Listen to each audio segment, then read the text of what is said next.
Good afternoon. Amandla! Amandla! Molweni nonke. Goedemiddag. Good afternoon. Hi, comrades. I know it's after lunch. It's really hard to come back to session. Hey, it's sometimes maybe we must sit under trees next time because it's hard to come indoors on a day like today. So it's my pleasure to chair the next session. I'll introduce myself briefly, and then I'll introduce my co-panelists here. We've got quite a difficult session because in an hour and 15 minutes, we need to unpack the state of the nation and the national question, and we need to outline a way forward. So it's a big ask, but we'll try our best collectively. So my name is Lydia Cairncross. I come from the health sector in terms of my activist background. I'm a doctor in the public health system. I'm a member of the People's Health Movement, and I've been in various left social movements for most of my adult life. And I worked closely with Neville Alexander and other comrades in WASA and other social movements. I'm actually chairing today, but I suspect that I will also say something, and I will give a little bit of an input on what's happening with health and austerity at the moment after we've listened to both Selby and Enver. So I'm going to introduce Selby Nomganga. Comrade Selby said there's no introduction required, but I'm going to introduce him nonetheless. Selby is a long-standing comrade of ours. He's based in Uppington in the Northern Cape. And he's been a critical voice in the South African political landscape for decades. And his history with Neville Alexander started in 1985, I think, when there was a campaign to save the Uppington 26. So some of you may remember that time. And in this relatively small rural town in the Northern Cape, Selby's been instrumental in building a strong political socialist movement. His work has been both in political building as well as social movements. He's very active in popular education and runs a community center involved in adult education. And he also is involved in a project called Art Up. And Art Up brings together monthly circles. So this is why I was asking you, Selby, monthly circles where communities showcase music, poetry, videography, dance, and other forms of art. I asked Selby, yeah, thank you, I agree. And when I was listening to him talk about this, I reflected on the beautiful quote that the role of the artist is to make the revolution irresistible, by Tony Cade Bambara. So Selby tells me that his contribution to the art circles is poetry. So I've encouraged him to be moved to share some with us today, but I'm not sure if he's going to deliver on that. So welcome, Comrade Selby. Should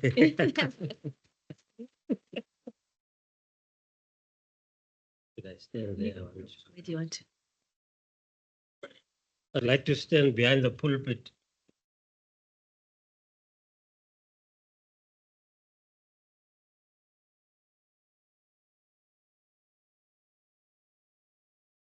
Yeah, it's not a good idea to give long introductions. You create impression that we want to elect a form of government because your credentials should be forwarded. From the streets to the Hague, baby killers shall account. Free, free Palestine. From the river to the sea, Palestine will be free. From Mzansi to the Strip, solidarity with Gaza will succeed. I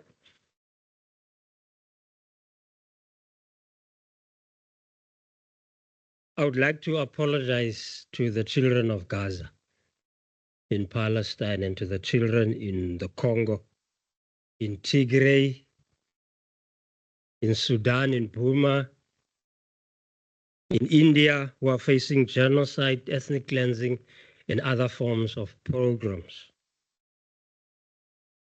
I hope this event would assist us to put together the kind of organization and program that would be of assistance to the children of Gaza, to the children in Congo.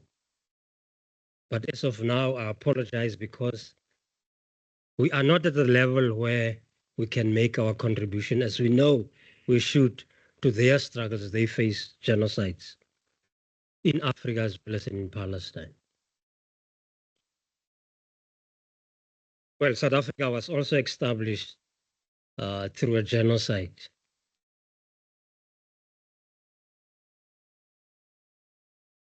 And the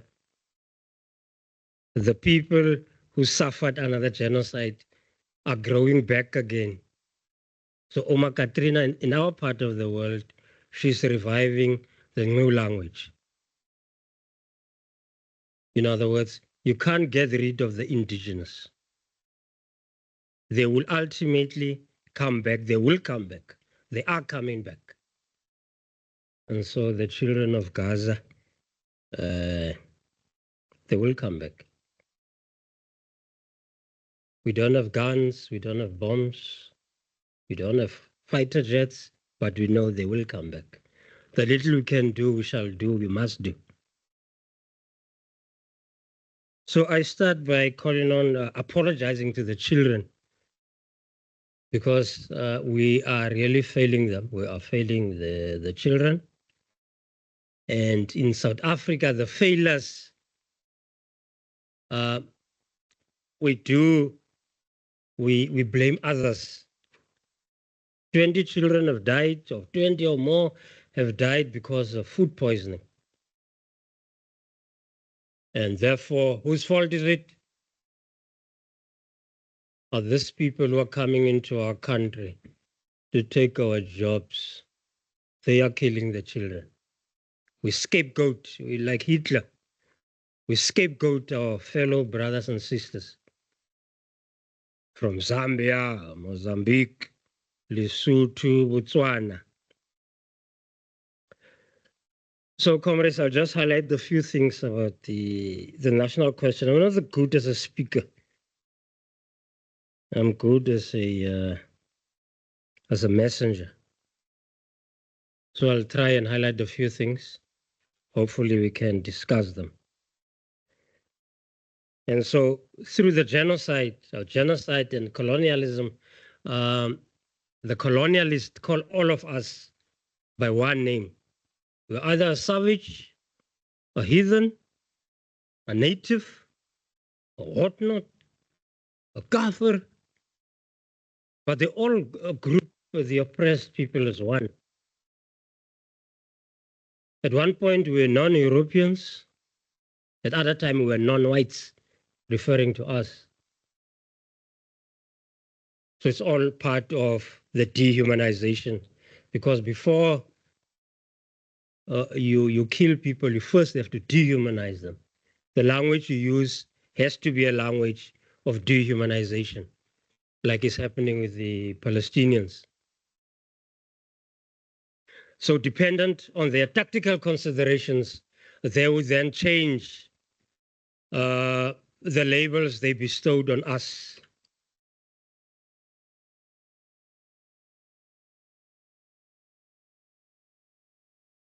And so with Africa's independence happening in the mid-60s or in the beginning of the 60s, that Comrade Marcus talked about, the labels had to change as well. So the minority has to change from being European, because an African is voiced through the PAC had a slogan that said Africa for Africans.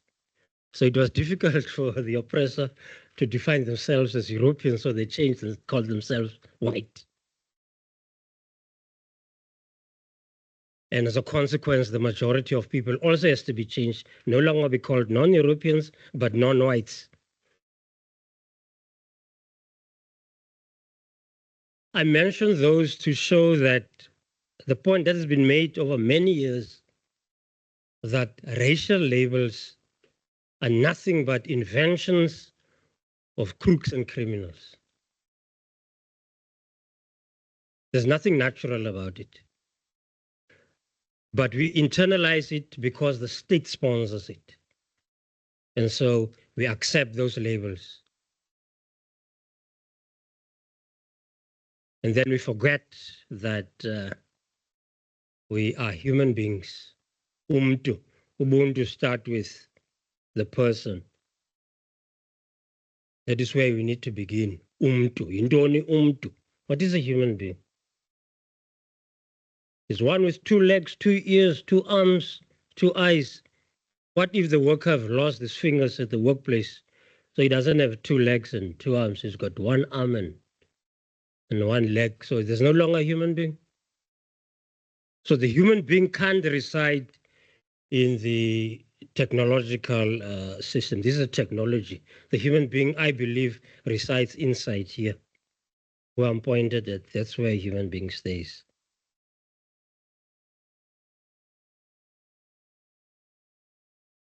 So what we have is, as Comrade Neville pointed out, is that the Constitution that we are celebrating has really taken us back to where the colonialists have planned for us, that we shall stay in our little boxes. So Vigo talked about 8 false freedoms. That is a homeland system. So the homeland system is back. There's a traditional Khoisan bill and so on. The women in the rural areas will tell us that the homeland system is back. So in the Constitution, sections 185, 186, and 235 constitutionalizes tribal politics in South Africa. It's legal. So therefore, you've got the right to establish a homeland. You want to establish a small enclave? You can do it in the Northern Cape. There's a group that is doing it along the river. It is called Orania. In Gauteng, there's also a homeland there. But the rich classes are also establishing homelands, but we don't call them homelands. We call them gated communities. They're trying to run away from the crime. They're trying to run away from the crimes. So during the elections of 2019, we found the parties that promotes tribalism, that promotes xenophobia, that promotes hateful passions. They were the most vocal during the past national and provincial elections. So you get persons like Dr. Makosi Khoza, who with their party, Abantu Batu Congress, calls for a program that would affirm the natives. Who are the natives? The definition is not clear who the natives are. And then at the same time, you've got business people that sponsored various parties. And Rob Herzog was interviewed on Biz News TV on the 4th of June. He said, let MK, I quote now, let the MK-dominated Zulu people determine their own future, close quote. That is what Rob says. That is referring to Umkhonto Sizwe party of the other president we had who liked to dance and laugh. He's referring to that party. And that he said, and I quote, let's slice it off, end quote, that is KZN should be left as a homeland. And he said he was born on the 1st of October, 1960, where a call was made for Natal to be pulled away from South Africa to be a homeland or a country on its own. So he supports that. So he'll invest in the Western Cape and in other international markets. So if you read Under the Rater's book, Under the Rater, I just couldn't find the book to get the direct quote. Under the Rater said, the South African business community, that's the word being used, business community, it doesn't say the capitalist class. The South African business community, it's a small group. There's the monopoly, right? It's a small group. And what happens within the business community, all of them would know immediately. In other words, these people act together. They don't act in silos. They've got a particular strategy, and that strategy is to make as much money as is possible, whilst we are acting in our own little private spaces, in our beautiful private spaces.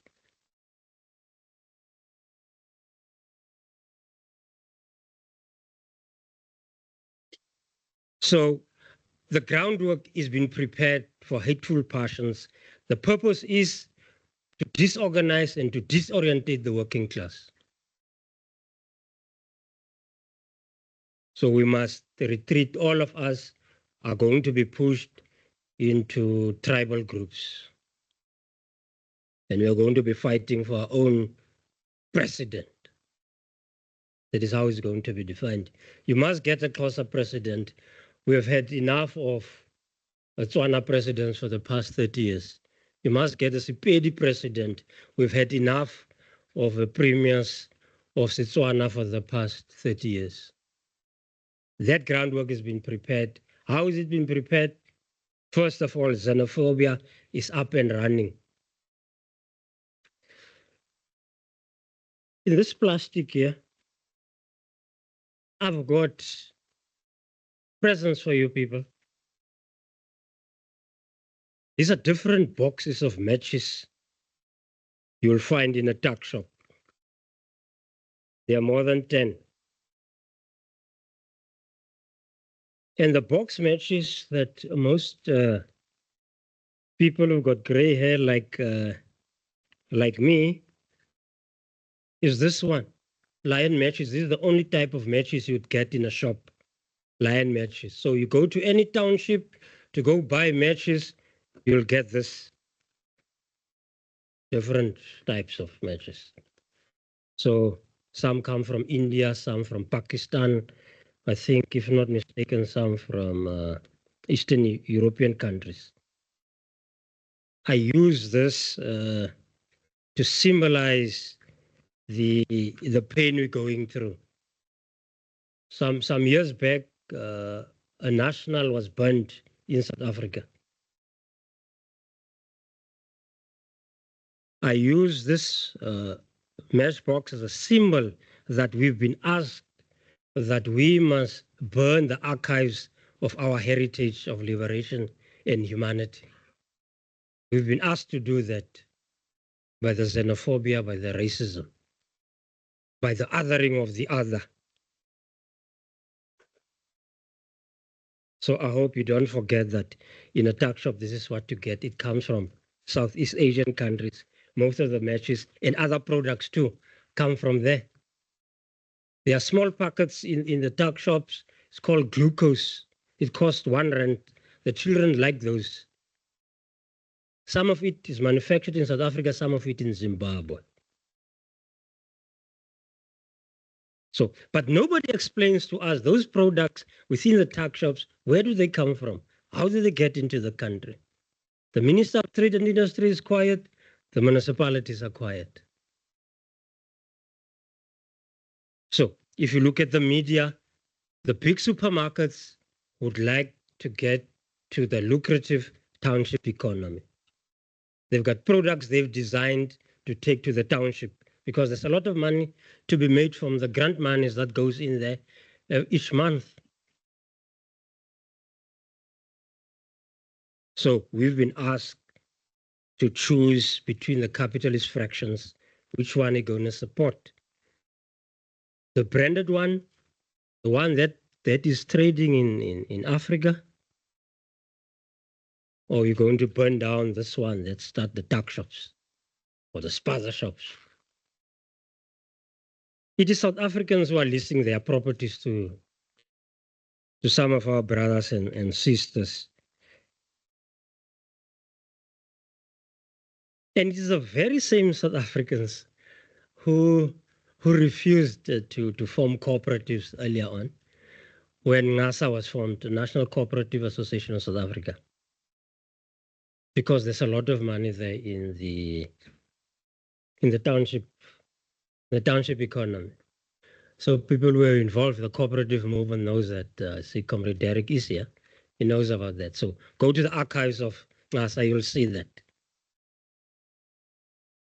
But there's some things we can learn from our African brothers and sisters on how to run businesses. Let me make a small example. Eggs. Let's make an example with eggs. I suspect most people here eat eggs. Eggs are makanda. Yeah, eggs of the chicken. So half a dozen are 6 eggs. Huh? So it costs about, let's say it costs about 6 rand. No, I'm making an example.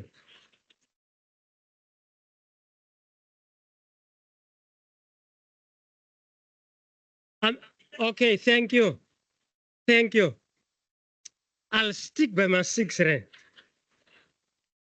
because it works better for me when I explain what I'm trying to explain. Half a dozen costs 6 rand.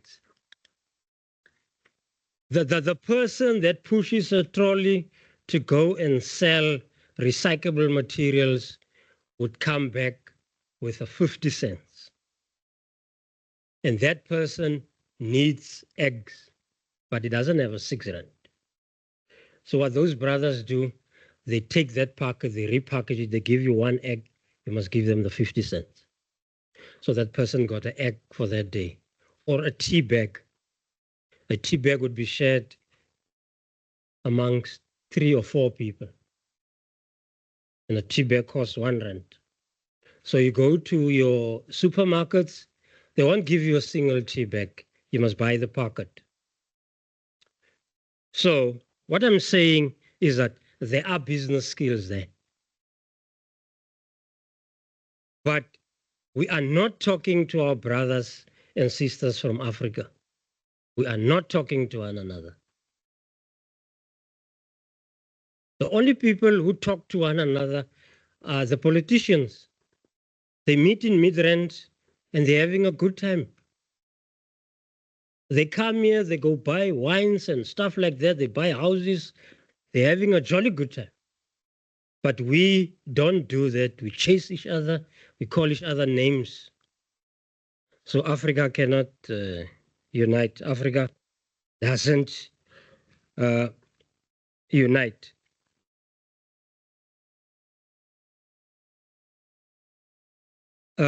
Okay. So let me make a few more points. One is about BEE. BEE is a bribe that was offered by the rich class to the politicians they negotiated with in the early 90s. BEE is the ownership in a corporation of 25 to 30%. In other words, you accept your status as junior partner if you accept BEE. So what I'm saying is all those who accept BEE, we should accept that they are part of that class, the exploiting class, the capitalist class. They must stay there as junior partners. A professor of capitalist commemorates a professor for socialism. This is the kind of disorientation we're subjected to. In October, UNISA organized the 12th Alexander Memorial Lecture. Professor Bonang Mohale spoke there. He's a chairperson of Bidvest. Bidvest is a big corporation. He didn't say anything about Neville Alexander. He did the same thing I'm doing here. He whined about what is the problem in South Africa. And right at the end, he was compelled to speak the truth. And the truth was, he said,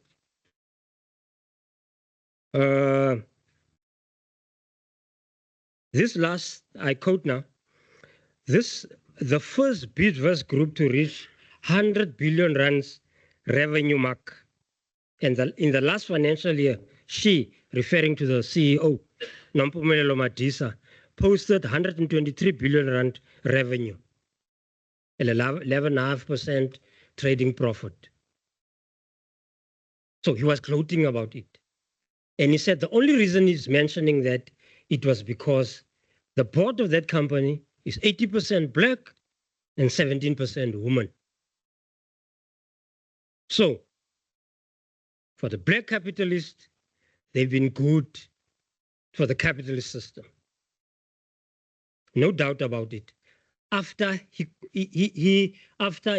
read off all the fault lines that are there in South Africa, the unemployment, the people who are not in work, the people who are not in education, but at the end, he told us that capitalism has been good.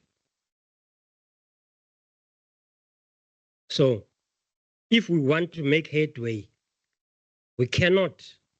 Although you shared with some of these people the same prison cell on Robben Island, the same cell in detention, they have made a decision to join the capitalist class. You can't serve two masters. Gcineni Nokwe said before the massacre, inkunzi azinobambini kubuhlanti obunye. There has to be one. And sure, for the few minutes, they've proven it who was. It was the capitalist class. And the same today, we find the same language when the workers went on strike in 2012 for a living wage. They were called criminals. And those now called Zamazamas are also called criminals. They're going to be starved and denied water. So that's how a massacre starts. You other the other person. Is the othering of the other one. The last point I'd like to make is about Ubuntu. Not the kind of Ubuntu, when we talk of Ubuntu, people talk about the shortfall.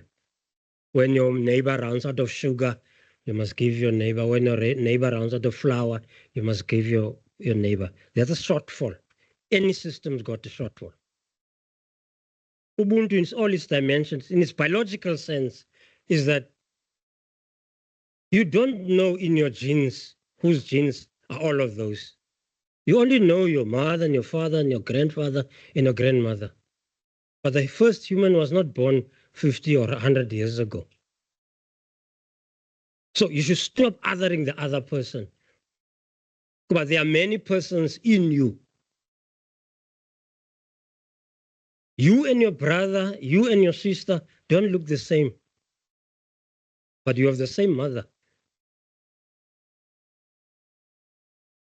So as the years go by, we evolve. So umntu ngumntu ngabantu. There are many persons within you in its biological sense. And in a social sense, we need others. You need others. You can't make a song and keep it to yourself, write a book and keep it to yourself. There's no value in it. You can't create goals. You're going to play soccer and then score so many goals, but stay in the house and not go play. You need the presence of others.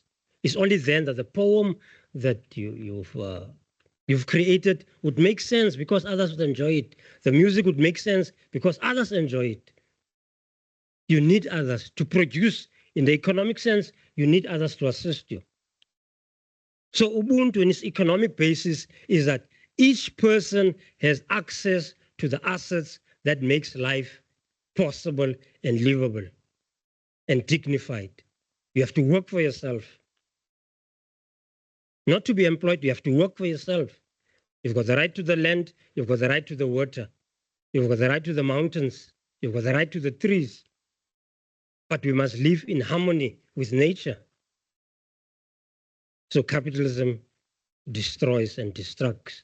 Because I wanted to make a point, the last point about the left, is this what people are talking about. The left must unite the left, and so on. I don't know what is meant by the left. I'm certainly not part of the left.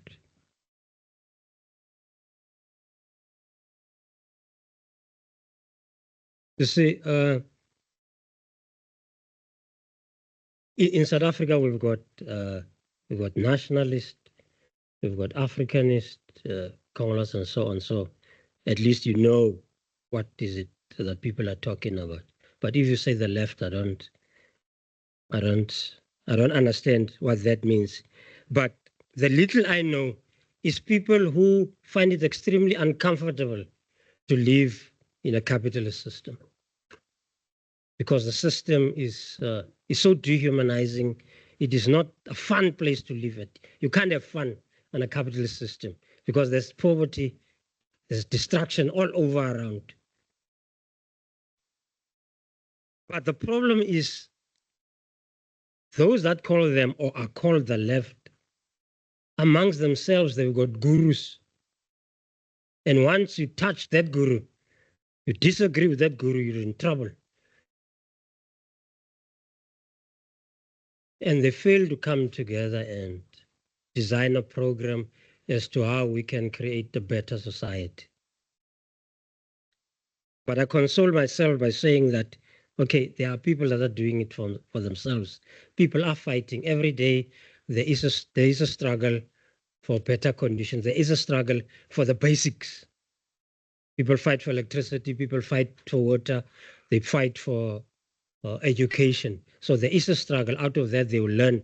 The sad part is they would lose out of the insights gleaned from the 19th century about how actually does the capitalist system creates death and destruction, because it is able of doing that. Out of a crisis, it will create destruction so that it regenerates itself. So without those insights, these struggles that people are fighting would be defeated after some time. So it's a pity people call themselves the left. So I'll stop here, because I wanted to make a few suggestions, but I think my time is up. Thank you. Amanza.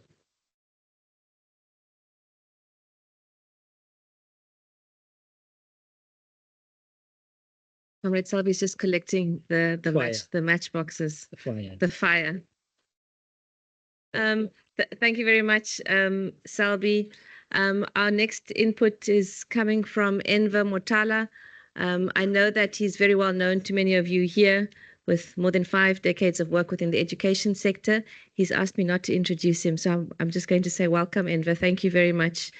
Come up to the podium.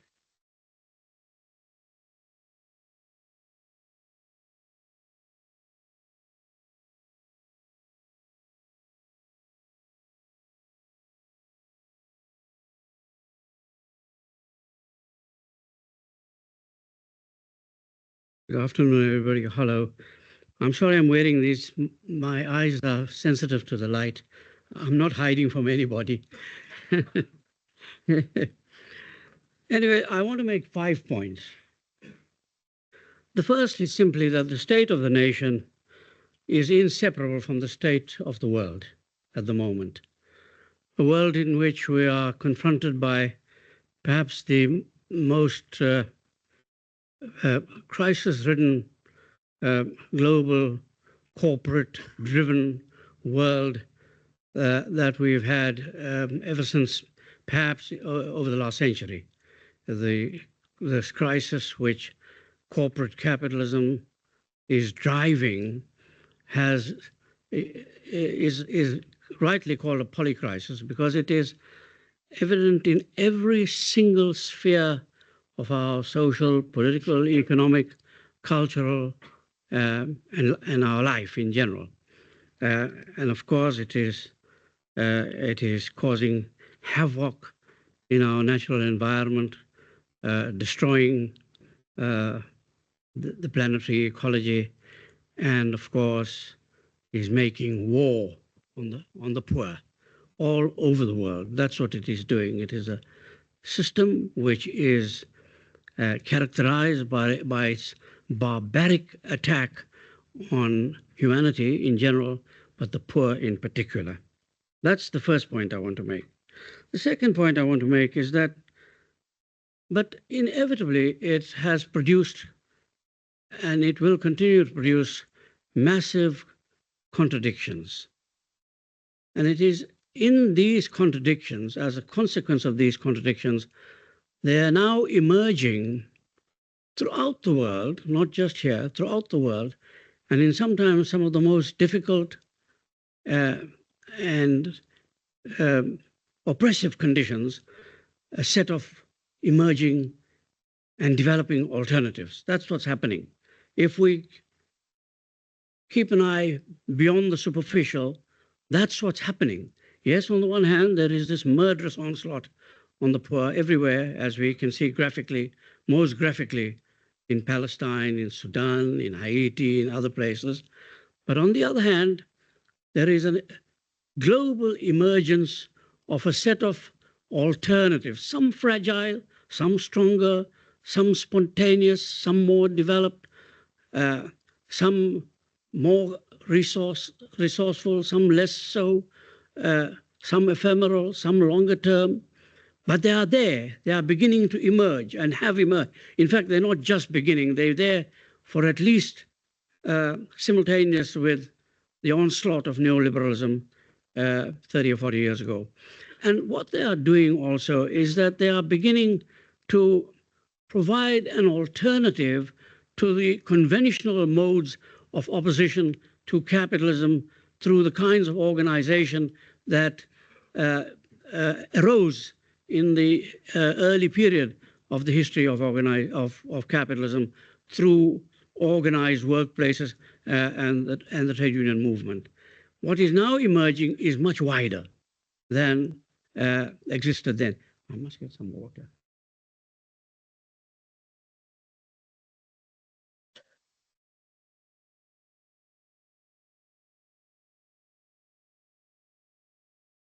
The forms of these alternatives are manifest because they not only, the best known, of course, are the producer cooperatives, but there are also others which are essentially social movements regarding all kinds of state failure, whether it be in health, in education, in housing, on the environmental question, and so on and so forth.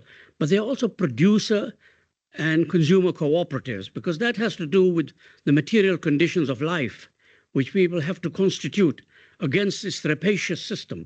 And that's what's happening.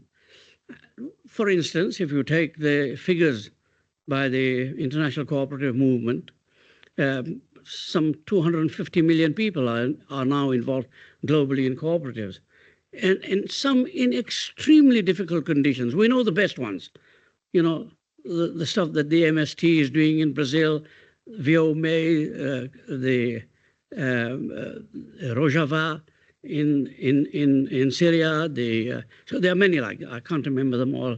My memory now is not able to to keep a dictionary full of examples. But I assure you, if you start looking just below the surface, you will find that there are literally millions of people forming all kinds of prefigurative, providing all kinds of prefigurative examples of an alternative to capitalism, to modern corporate global capitalism and its rapacious appetite for human and planetary destruction. The effect of this is that we have to go beyond the limits of our present discourse around anti-capitalism. We have to begin to state more upfront exactly what's the alternative we envisage. What is the nature of the social system we envisage? I think we've come to a stage where that is now, it's being said over and over in many places, but I think we have to we have to join that and say more explicitly that what we're looking for is a democratic socialist society. And I think it's time to start talking that. In fact, as a matter of fact, as you all know, Neville was saying this for many, many years, but at the height of the aspirational system which we thought was represented by the end of apartheid, we sort of, I think we toned down, all of us, me included, perhaps me primarily, toned down our language to and did not identify what Neville would have called where the dog lies buried. I think we must unearth it. What we're talking about really is a completely different system of social relations, of production relations, of relationship with our planetary ecology, different system in relation to all the things that are required to constitute a real humanism on this globe. And that is really a democratically socialist society. That's what it requires. Now, I know when one talks about socialism, one begins to think about the monoliths which constituted existing socialist societies. Well, you know, Neville, on that account too, was perhaps the most strident critic of the kind of bureaucratic, anti-people, Stalinist systems which were characterized as socialist societies, more often because they represented an easy assault on any alternative to capitalism. That's the main reason, I think, and we have to resist that, because I think capitalism, luckily for us, has shown its bankruptcy patently. We don't really have to argue the case against capitalism anymore. It's rampant. It lives in the lives of all of us, and especially of the great global majority of the poor and working classes. So we have to be a little more explicit about it, but we also have to be open amongst ourselves to discuss more fully what our conception of this socialist, of this democratic socialist society is. And we should not be doing that in little left-wing circles. We should be doing that with and amongst the communities of the working class, urban and rural, in this society. And we must do so as internationalists. We must begin to find ways of making the linkages internationally with other social movements, organizations, etc., which are pursuing a similar agenda quite explicitly. I think that's our responsibility now. I don't think we have to quarrel amongst ourselves about some definitional attributes. There's the basics of socialist ideas and practice are really quite simple. Really, you know, I mean, I studied this a little bit recently in writing a piece about exactly that the fundamental and basic principles of socialism are hardly difficult to understand. And they have to do with the collective nature of our humanity and the way in which social systems, social relations are developed, which have to do with everything, not only productive systems, but everything else with it. So I'd like to say that, of course, in that discussion, the question of the relationship with the state is absolutely unavoidable. And there too, there are a number of ideas about it, strategic, theoretical, practical. There are a number. And many of us are actually engaged with the state on the day.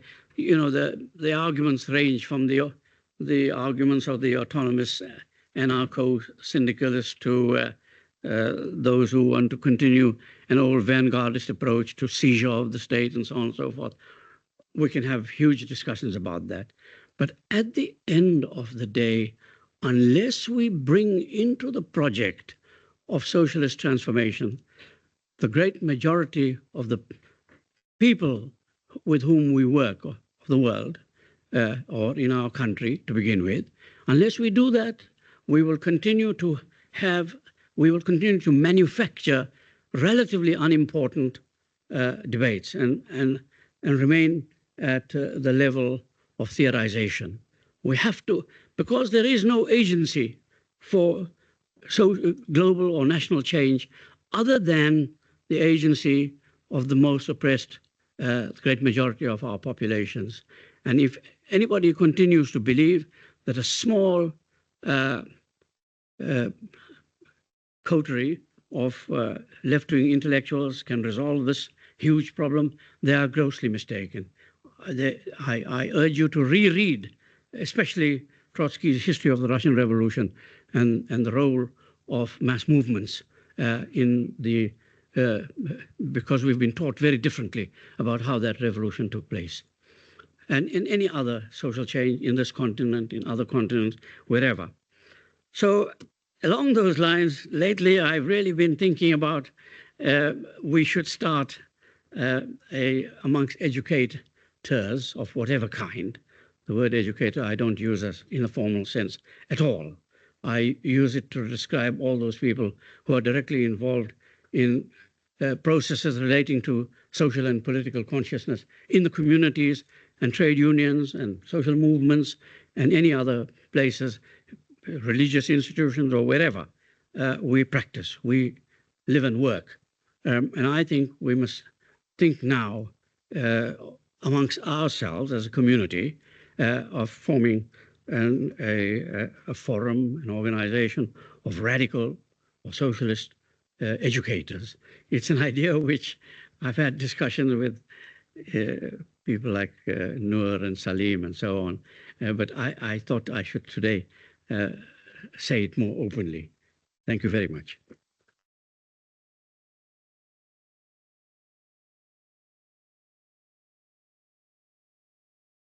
Thank you very much, Enver.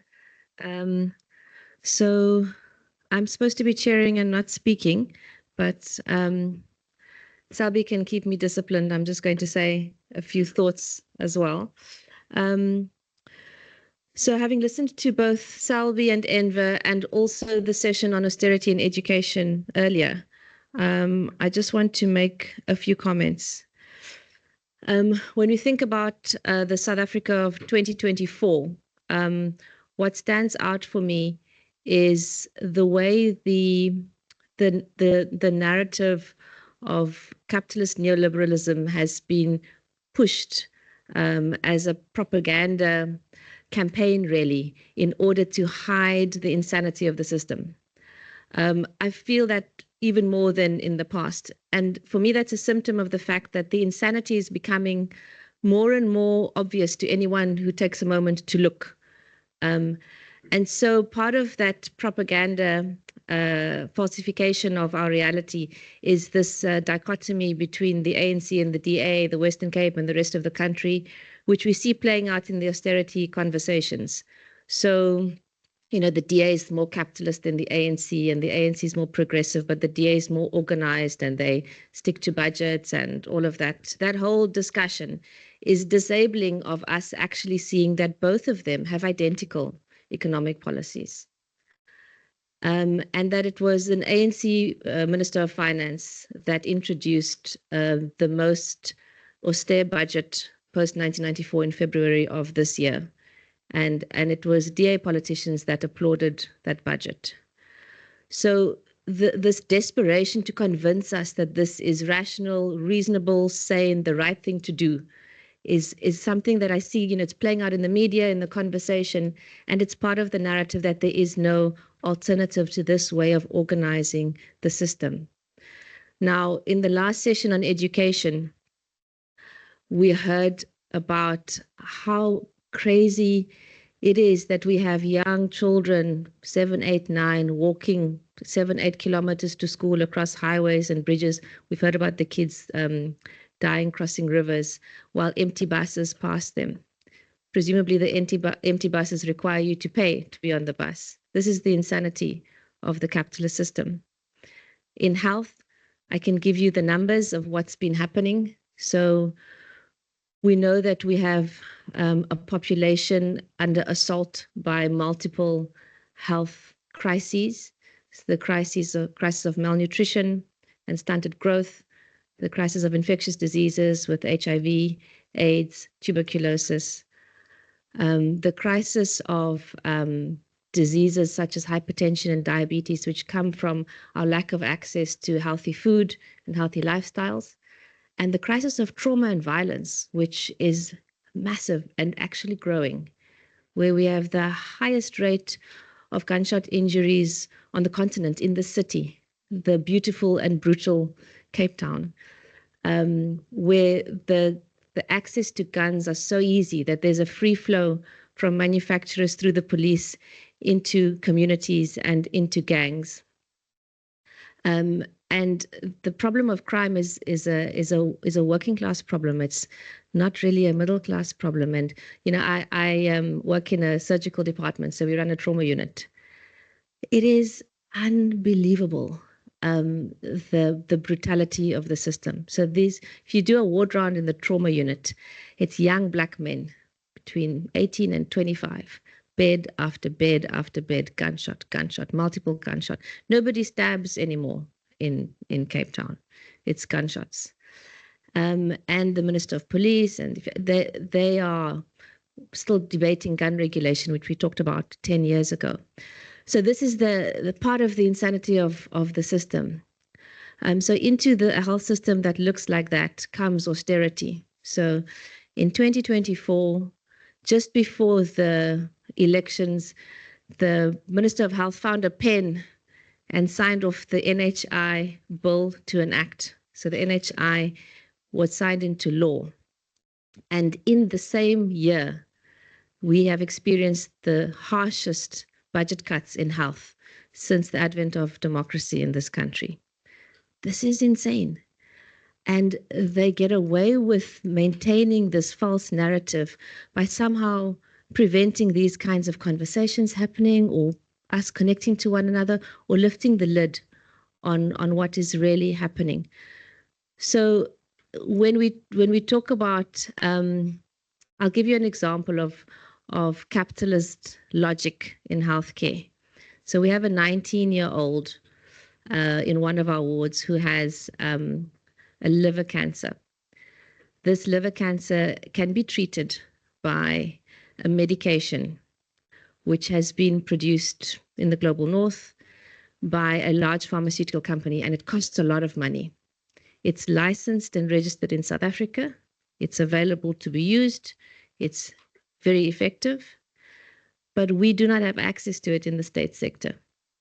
If this young woman happened to have been born into a different family, she would have had a medical aid which would have provided her access to this drug. In our context, we have to see this person every day, knowing that she's slowly dying from this tumor, and we are unable to access that drug because it's too expensive in the public health system, for the public health system. This is the insanity of capitalism. So Enver, you're right. We can't solve this problem by just talking to ourselves. We all know that.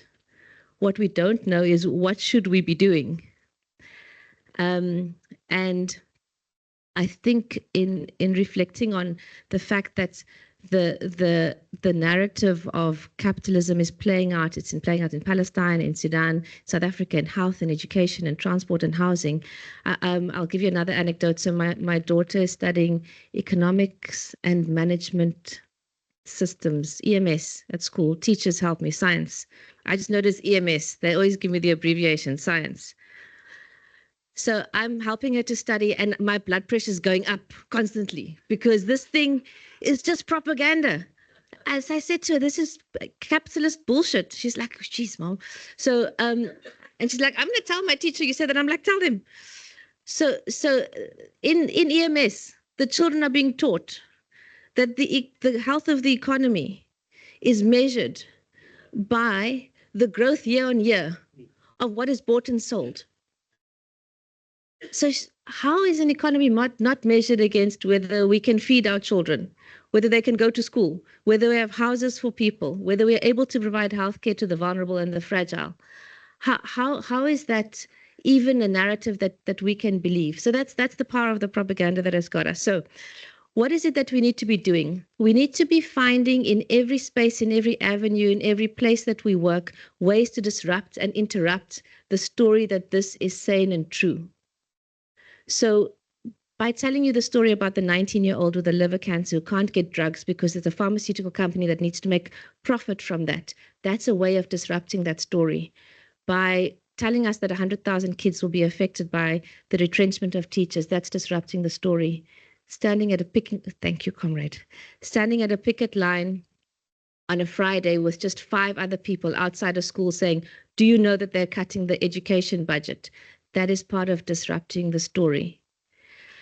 And part of disrupting the story is also about the way that we work with one another. So we've had experiments of changing society and changing the world, socialist projects that have gone wrong. And when we sit here, we think to ourselves, why did they go wrong? And what are we going to do differently? We've seen trade union movements rise and fall, labor movements rise and fall. We've had crisis committees before. We've had left groups that fragment. And what is it that's happening within those organizations that prevent them from growing and building the society that we want to see? And I think it's because we have maybe believed or thought that we are immune to the indoctrination of the capitalist system. So we think that we are immune to the narrative of we are not connected, we are separate, that my version of socialism is more important and better than your version of socialism, that my understanding of Marxism is deeper and stronger than your understanding of Marxism. And because we don't want to acknowledge the need for the internal revolution, I think we recreate shadows of the capitalist system in the structures that we build. So in the same way that every single campaign, every single political movement that we build disrupts publicly the narrative of capitalism, we also need to be mindful of the way that we disrupt the narrative within our movements. So in responding to the urgency of the crisis, we have to pause a little bit and say, how are we treating one another? How are we relating to one another? What are we building here? What does it feel like in this room? So I'm verging now onto like the other side of politics. But I think those are the things we need to ask. Because ultimately, the new society that we build and the new narrative that we build, both to speak to what Enver and Salvi has said, is a story of connection over separation, of care instead of competition, generosity over greed, faith in people over cynicism, and ultimately radical hope over disabling despair. Thank you.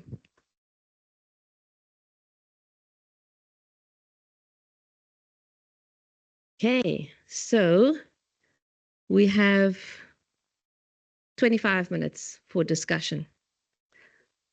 Not too bad. Leanne said, I can see people are. So I'm going to take three people. I'm going to ask you to comment or question fairly briefly, and then we'll, Abida, any other hands? Right over there. Okay.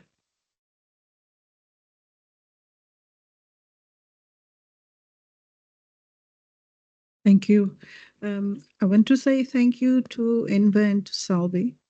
And I don't really have it's more comment. I just want to say that, you know, I mean, Salvi has also mentioned it about the genocide and the wars and everything going on.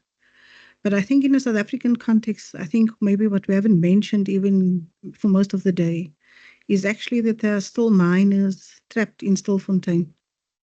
And we have a whole minister who says that these people must be smoked out, irrespective of their nationality or not. And that is what we are confronted with. Yeah.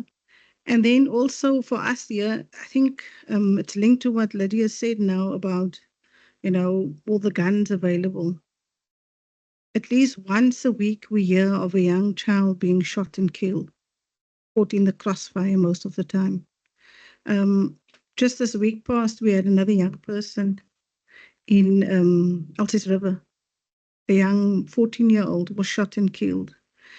And for me, what is so concerning is that we no longer even stop to pause. We just carry on as normal, and we've normalized the situation.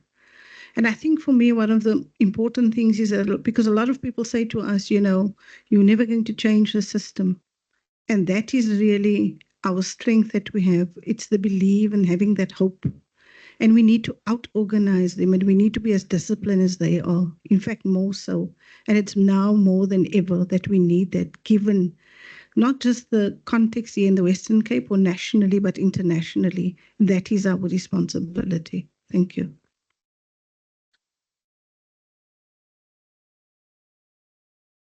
If anybody's on their cell phone, can you we think that's what's interfering with the sound. It's not the mics.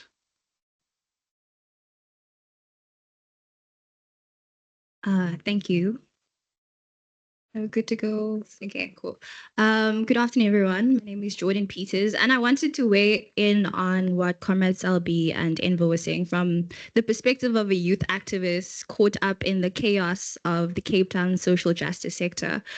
I think as a start, we need to, at some point, interrogate and deal with the intergenerational conflict that occurs in the social justice sector. And I'm not saying the left, because I agree that I don't think there is a left. But if there were, I would say that the left is so far removed from the pulse of South Africans and everyday South Africans. And I see this particularly when we talk about young people. If you are on TikTok, you would have known that Gayton McKenzie would do as well as he did in the elections that we just had in May. Because people, particularly young people, are yearning for identity, for a sense of understanding, to make sense of what they are experiencing in their communities. And the right is always there to tell them who is at fault and who is to blame. I think that young people specifically are talking about history, are talking about their culture, are talking about politics, but not in the spaces or in the platforms that the left deems as important. And so who is responding to them? Who is answering their questions? It's the right. I mean, even Neville Alexander was trending on TikTok earlier on in this year. And he was trending on the ethno-nationalist colored Khoi TikTok. And they were, it's actually funny because they were using Neville Alexander as this example of how colored people have been written out of the history of the anti-apartheid movement. And Neville Alexander was this colored hero, and, he must be remembered. The National Colored Congress, actually. And one of those videos got about 80,000 views. And I had to tell them, Google Neville Alexander. But my point here is that these type of conversations are being had, but it's not seen, it's not acknowledged, because the left is often condescending and self-important. And I also think that, when we think about what books we are going to write, what papers we are doing research on, we need to ask ourselves who is going to access this. And so I think the left also needs to learn how to self-introspect urgently, because otherwise these type of conversations, I think, as was mentioned, is meaningless. And we are going to be here again next year, crying and whining, because it would have just have gotten worse. Thank you very much. Thank you. I think Mersha on the side there, Comrade in the middle, and then Marcus. So this is an old left that's going to speak, Mersha. And I'm happy to be seen as the old left. Thank you. Neville would turn in his grave, we should tell the TikTokers, if he was ever said to be a colored. He never wanted to be seen as a colored, called a colored, or had anything to do with coloredism. So if you look at the title of today, I think one of the challenges perhaps that we should speak about, rather than the left or the right, but to ask, how do we deal with the national question in this country today? The last elections showed us just how deep and how far the question of ethnicity and the divide and rule that we inherited from apartheid years have remained and continue to exist in this country. So I think I want to continue where Enver went, and I want to build on Salbi and Lydia, because I think the legacy of Neville, and some of us in this room are the products of the Neville. And the most important thing was political education, to understand our world, to understand the history of South Africa, to understand the history of Africa, to understand capitalism, to understand our own oppression. And perhaps that for me today is sadly missing in the movements that are emerging. We're not, and I'm talking about myself in movements, we're not sufficiently doing political education. All of us. We're not reading. Our youth are not reading. If it's not on TikTok, if it's not in 16 characters, nobody, if it's beyond that, it's not going to be read, isn't it, Willie?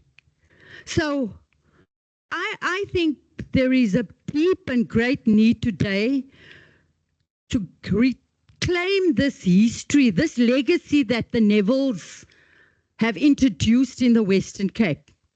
The history of political education, the history of reading, the history of debate, because we cannot simply pick up stones and act without understanding why we're acting. And ongoing, we kind of think we should be, to be a radical, you must be on a treadmill. We don't have to think about it, read about it, know about it, as long as we act. I'm asking for a pause to all of us and to go back to understand some of these questions. What is the national question? And we should ask that question to all our youth today and all of us. So that's for me the key thing. Let's go and read as we act, but let us not act without reading. Thank you. Thanks, Misha.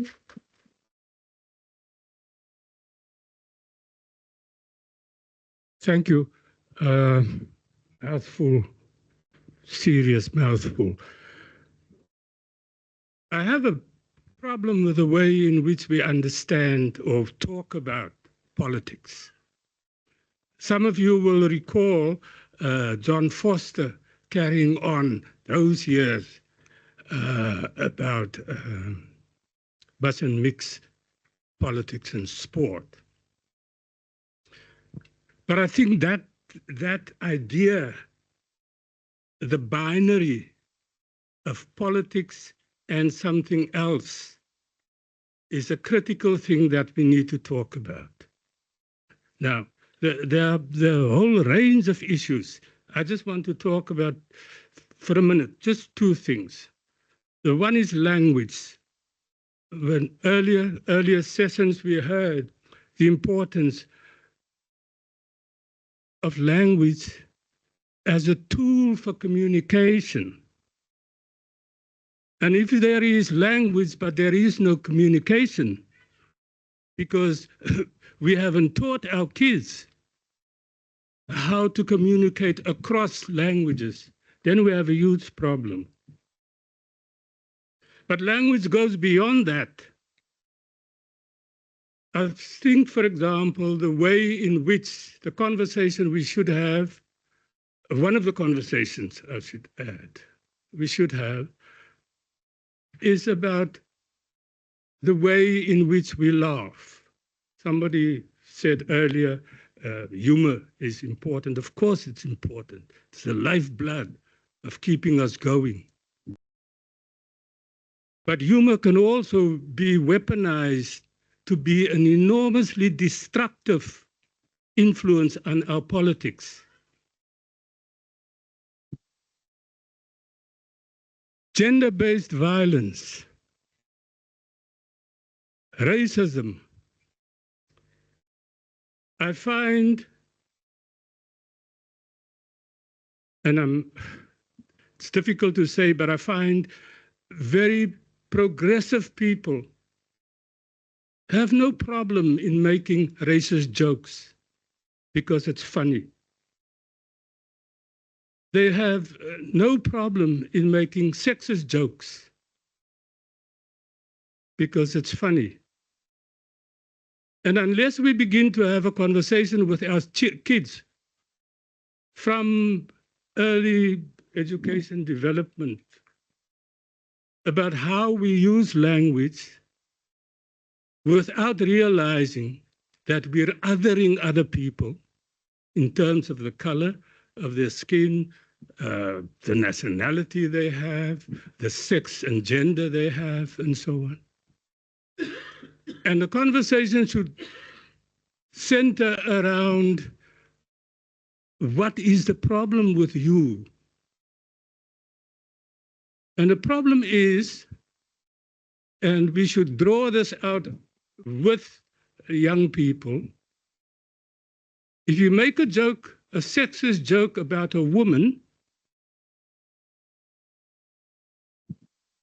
then you're hurting every woman on this earth.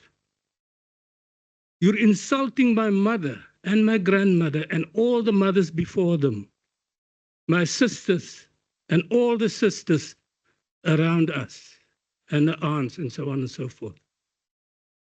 And the same applies to when we make racist jokes, because you're again othering other people and you're hurting people desperately.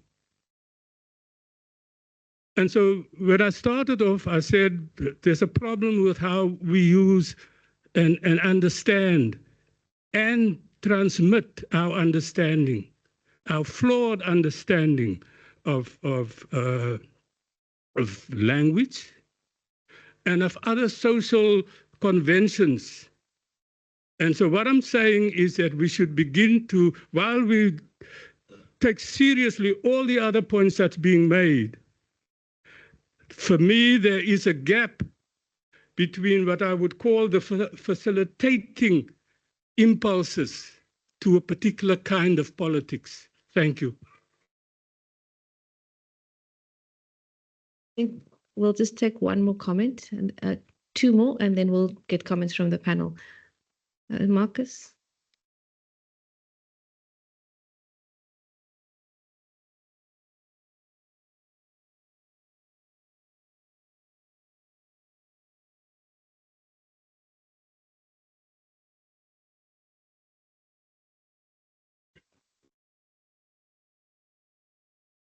Comrades, thank you, Lydia and others.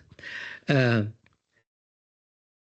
an expression of Afrikaans, hou op met die klaarbalies.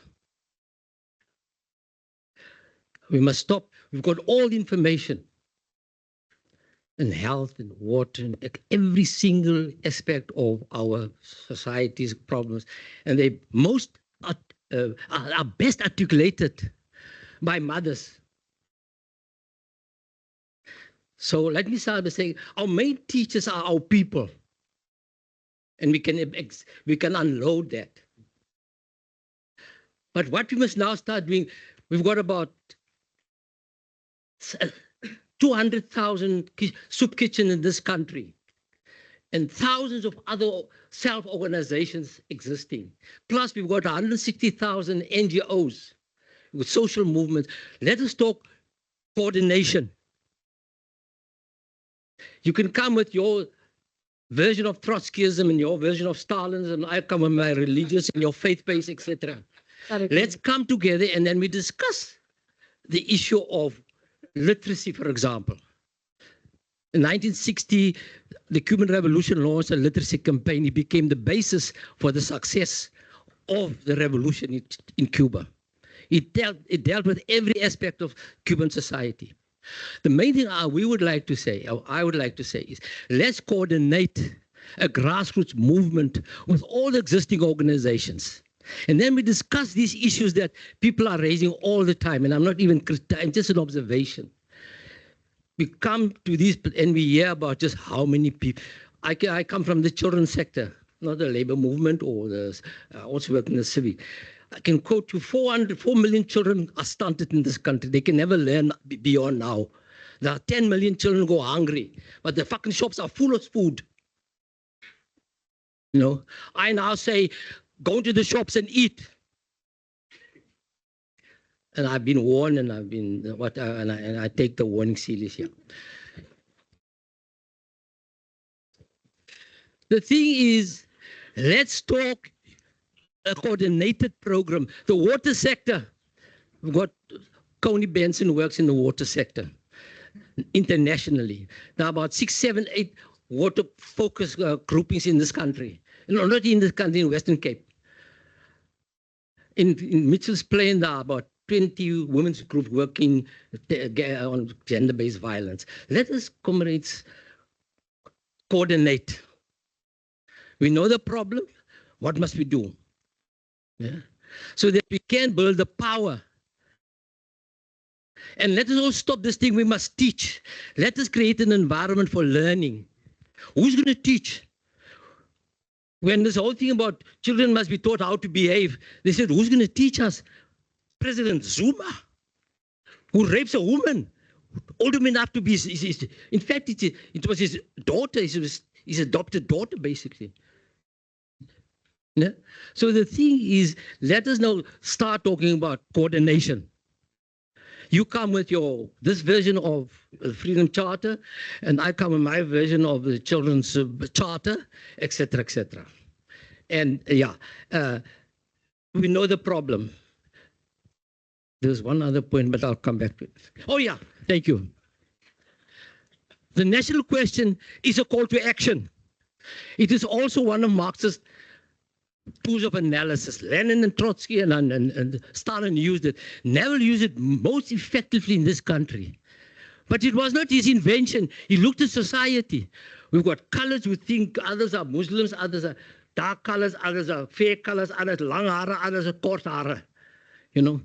And then you've got the others, and you've got Xhosas and Zulus and whatever. You've got a Zulu party now, although they deny that. Thank you very much. Marcus. We've got time for one short comment at the back. Thank you. I'll try and keep it very short. Thank you so much, Lydia, Salim, and our presenters, Enver, and the wonderful presentation about the state of the nation. The poor who we see everywhere are put into shelters. They are given the opportunity to do EPWP work, I think it's named, which is like 8 weeks, 4-hour day for 8 weeks. Then for 4 months, they aren't allowed to work. So their poverty is entrenched. They earn minimal in those 4 weeks or 8 weeks, and it's enough to keep them in whatever habit or whatever they want to do. We I have worked as an intensive care nurse and for a private hospital. We had a cleric who was admitted, and I asked him if he would like me to inform his minister. And he said, yes, please. So I informed, by the way, the minister on WhatsApp. The hospital group was so annoyed with me. I had to write statement after statement, letter after letter, because I'd informed him. And then I say, why? Why is all this nonsense going on? And then I look at the national question, who's your dera? Who's your father? So they want to be in authority and in control, and it's wrong. So the national question is our sumo, our unity and solidarity, in my understanding. Thank you. Thank you very much.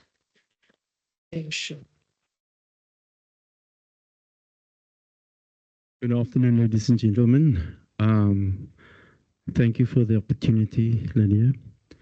The state of the nation and the national question. There's something that we didn't touch upon. That is a land issue. Now, 30 years have gone. And if you look at the Freedom Charter, it talks about the land shall be given back. But I would like to come back to what Selby said. You know the PAC leader, Robert Sobukwe, when he was on Robben Island, he didn't play Monopoly like the other prisoners. He was in a shack, surrounded by dogs.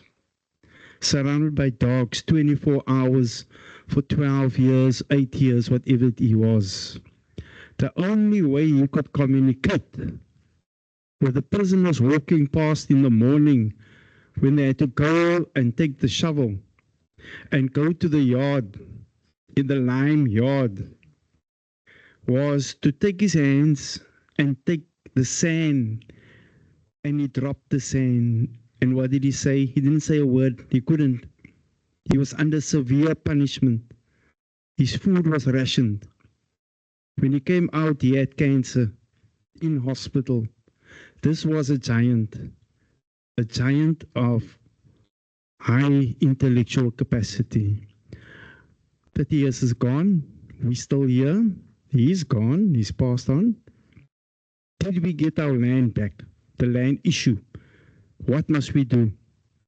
There's the word community organization, community mobilization. We're being made to forget about the land issue.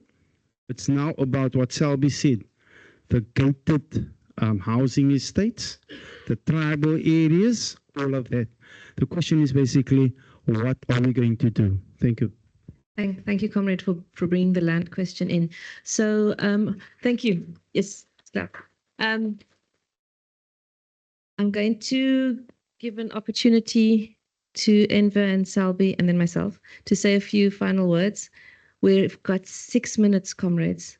Leanne has instructed me we have to finish 16:15. So quickly.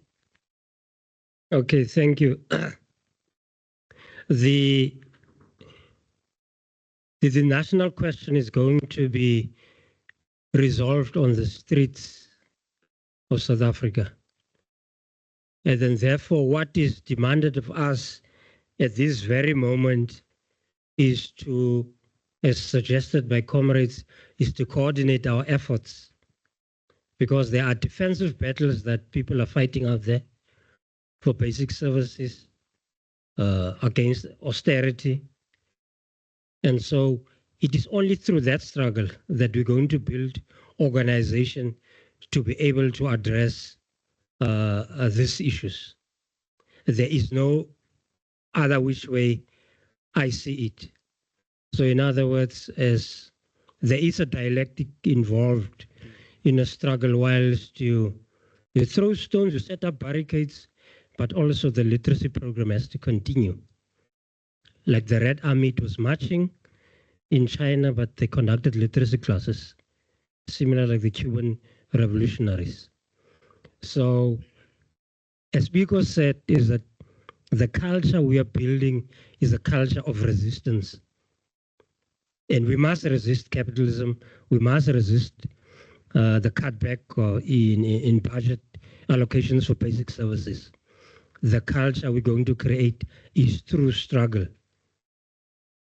So the identity, the actual identity would come from struggles. From the struggles we're going to win, in fact. Those we're going to lose won't be able to do that.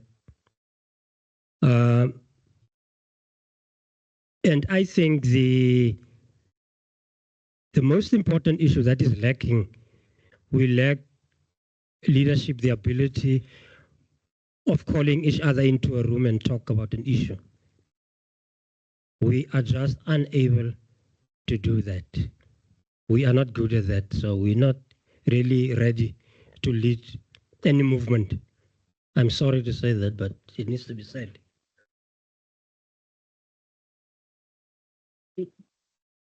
Well, from all the questions and the comments, I would have liked to talk about two issues in particular, but I'm afraid we're not going to do that today.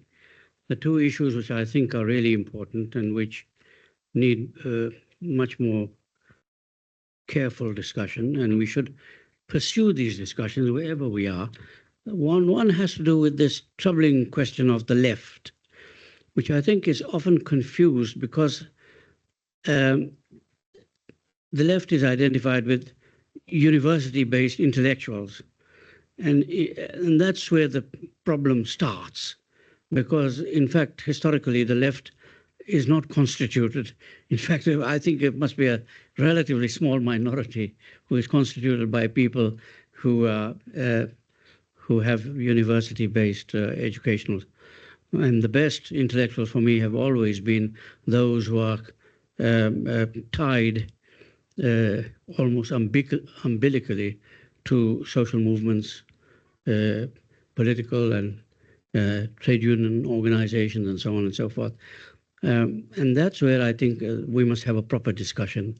Who is it that we're talking about that constitutes those who are interested in an alternative society, even if we don't use the word left?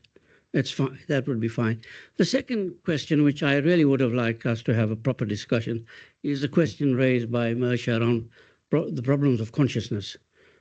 She works in social movement organization every day of her life, and we have a great body of experience about that. But there's no question about it that fundamental social change requires much more than just that kind of work. It does require very careful understanding, critical, even theorization, if I may say that. It requires study, and it requires the conscious development of awareness and consciousness. It has to be a conscious process. There is no automatic transition, spontaneous transition from quantitative processes, such as those that are generated by the social movements, and the qualitative changes that are required to transform societies. And that's why I think the question Mersha raises is of great importance. It's a pity we don't have time around that. And I think that in the organizations, I'm speaking about people who are working in organizations, not isolated, or what shall I say, intellectuals who are not rooted in the material life of communities of the working class in particular. I'm talking, when we talk of intellectuals, and we are talking of people who are already engaged. So I always find it a bit difficult when people don't seem to say that the starting point for us is to work in the organizations we're in. That's where we are, unless you're not in there. If you're not in there, then you have a much bigger problem. Thank you very much. Yeah. Thank you, Enver. I think my final comments are: thank you for the question about identity and identity seeking, and that there's a duality to my answer. So on the one hand, we need to acknowledge the disconnect between some of the conversations we might be having here and the reality of conversations that are happening in classrooms, clubs, WhatsApp groups, TikTok, and so on. We have to recognize that and respect that nonetheless we have a contribution to make, but that we need to find a way to be humble enough to recognize that other conversation as well. So the question of how do we address people's deep desire for identity, for me, I think lands in how do we create a space where people identify with the movement towards building a more beautiful world. And that becomes a different kind of identity seeking that we generate consciously.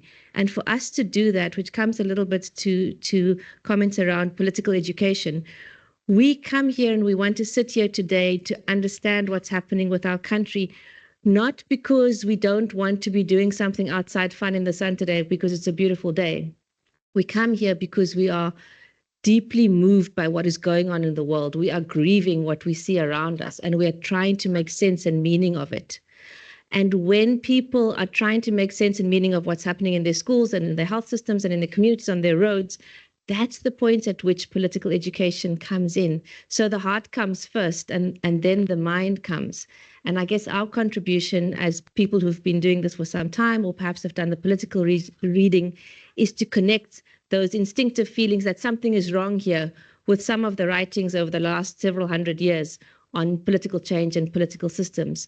So it's not about admonishing our youth to go and read, but saying where youth are moved by the craziness of the system, to go there and say, okay, let's unpack and understand, why can't this person get the drugs that she needs? And then my final comment is to say that we shouldn't be too hard on ourselves, whether you want to call yourself a left or a socialist, or I mean, Marcus has been quite putting other things there as well, but whatever you want to call yourself, the fact is we are here today, and every single one of us in this room is working flat out on whether it's environment, health, education, housing, language. We're all working, and that means that every single one of us is making a contribution. We haven't connected properly yet. There are things that we still need to do, but I don't think we must go down the road of self-flagellation and saying we're just talking to ourselves. That is not true. We're making an impact and we're making a difference. And if nothing else, this conference should be a moment and a point where we reconnect, we reinvigorate ourselves and say, okay, maybe next year something bigger is going to come out of this, but we still continue to do the important work that we're already doing. Thank you.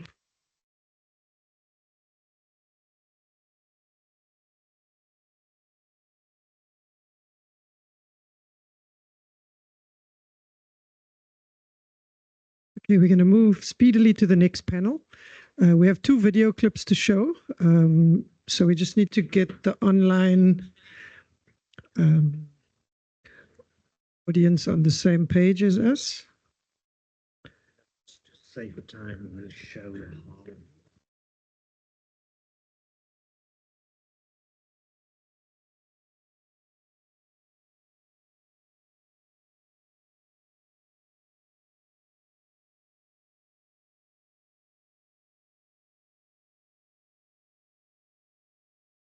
Okay. Yes. So we were 15 minutes late for most of the day. You will notice that we have lost 15 minutes. We're half an hour late, but we've just heard from Salim. He's going to cut half of the one video. There are 2 videos, one 7 minutes.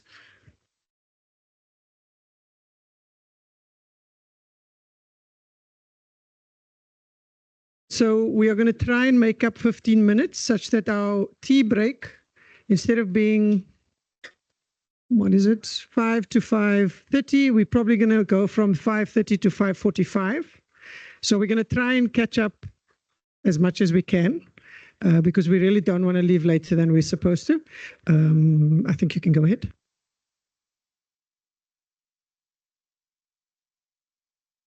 On scholasticide. Thank you.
Now, Nusrat University is gone.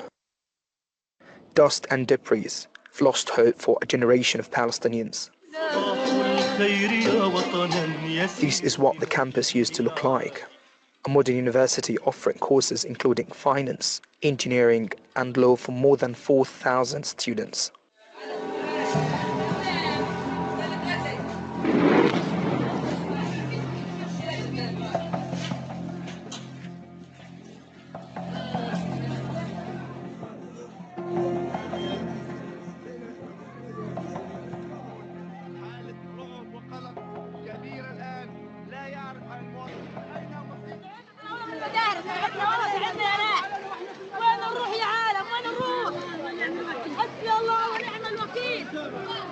نسمع الآن صوت اشتباكات وإطلاق النيران في هذه المناطق. هذا هو الحال الآن في شمال غزة. عدد كبير من المواطنين.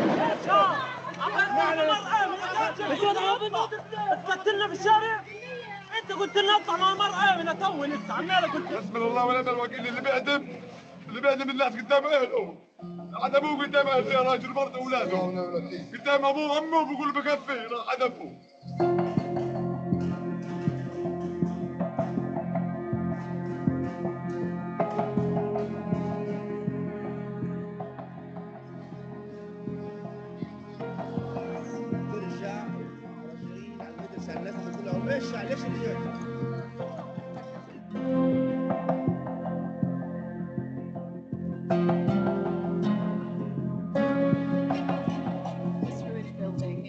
Gaza Strip used to be Abed Al-Kara and Mohammed Al-Fajem's school.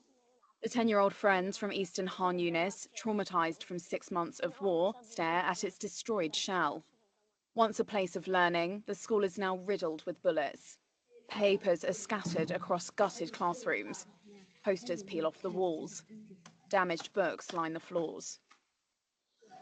It's a grim reminder of their studies and time spent with friends. For 5th grader Al-Kara, those days feel like a distant memory. What is this destruction? Destruction. We used to study in these schools, and we used to play in the playground.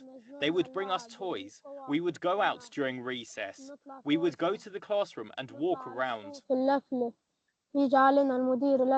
The principal would come to the classrooms. He would give us the books. We would go there and see who is coming and going. We would stand at the school gate.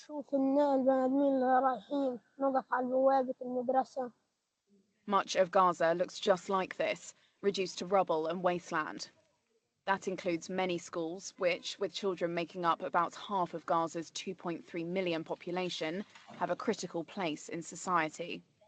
Palestinians across the densely packed enclave face severe shortages of water, food, medicine and healthcare.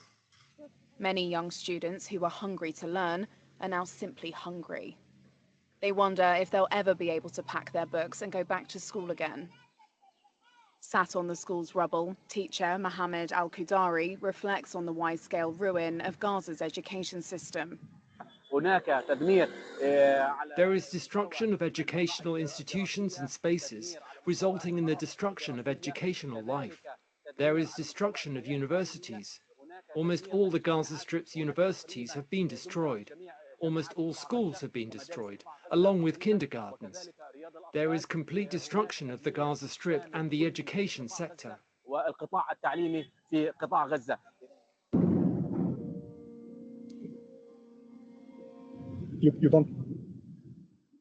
You don't know whether this is it.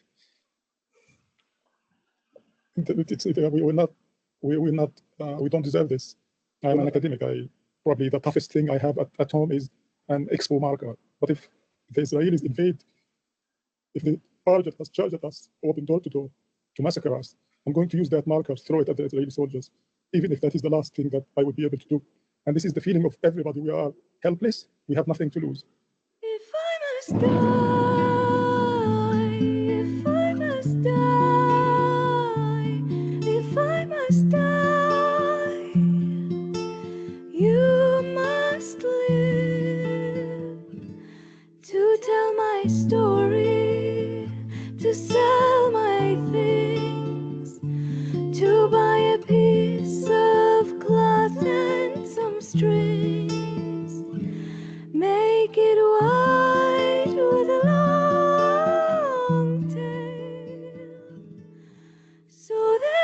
child somewhere in Gaza, while looking heaven in the eye, awaiting his dad who left in a blaze and bid no one farewell, not even to his flesh, not even to himself. Sees the kite, my kite you made, flying up above, and thinks for a moment an angel is there, bringing back love. If I must die, if I must die, let it bring hope, let it be a tale.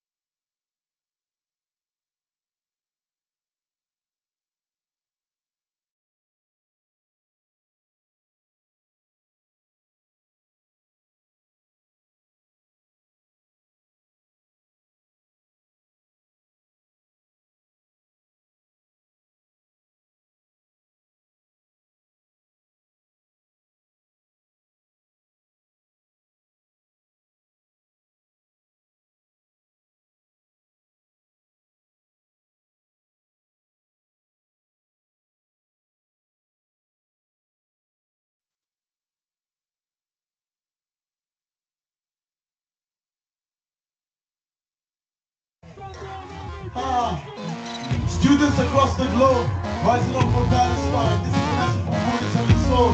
Keep it up, it's so violent. Your voices Never. I mean, it's Mexican feelings running in my veins. It's a revolution where the youth and the students once more are on the front lines of this revolution. And everyone here to the community, you must come tomorrow, the day after, and the day after, because the students here will remain steadfast.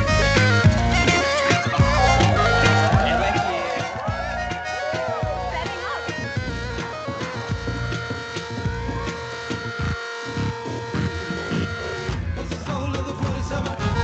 What's the soul in the 47? Soul in the 47. No wage and no guarantee. No halal on the back now. No country, no form. Back to the peasant, to the falahin born.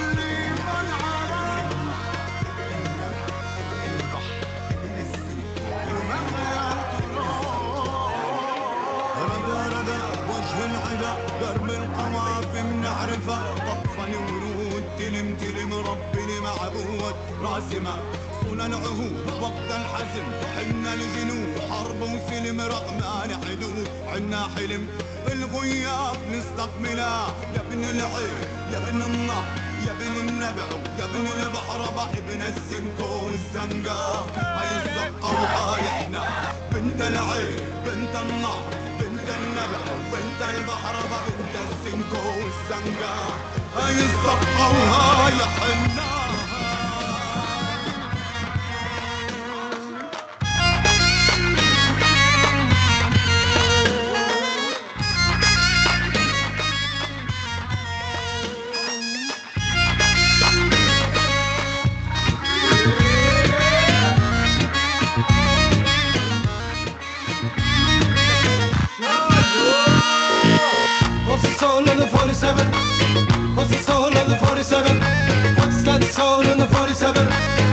It's all in the 47.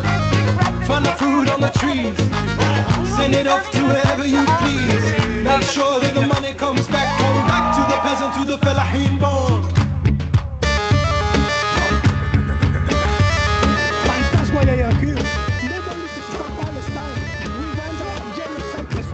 Do you know where your daughter is right now? Right now, gotta be somewhere because the police start chasing all the students. They are threatening. If we don't leave the campus, we are gonna be arrested. But the students are so brave. Look at them. They don't wanna leave the campus.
But we're running out of time.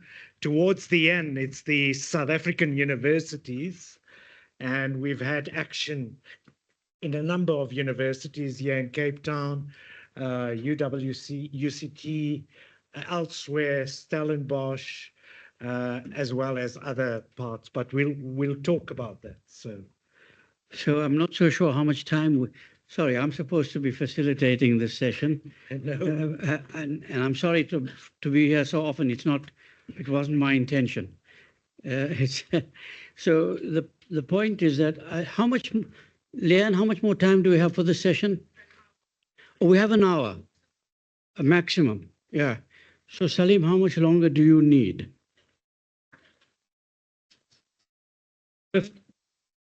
I'm flexible. Eugene, how much time do you need? Did you say 30 minutes? 20. And I can keep you strictly to that, can I? Yeah. And you, Salim? 15 or more? It's fine. I'll have to sort of, something I don't like to do, I'll have to interrupt and say, look, the time's up based on what you agree on, because we do want to have some discussion. Am I right? Yeah. This is this. I've got everybody on my side here. So please come, Eugene. Sorry that Kelly is not here. Am I right? She's doing home duty. Or is she here? Kelly, are you here? Where's Kelly? You should be sitting up front here, but anyway.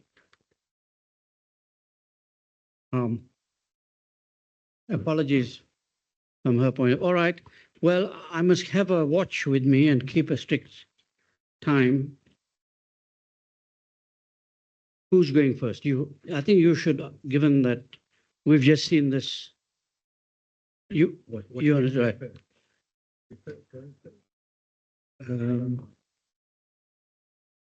Right. Yeah.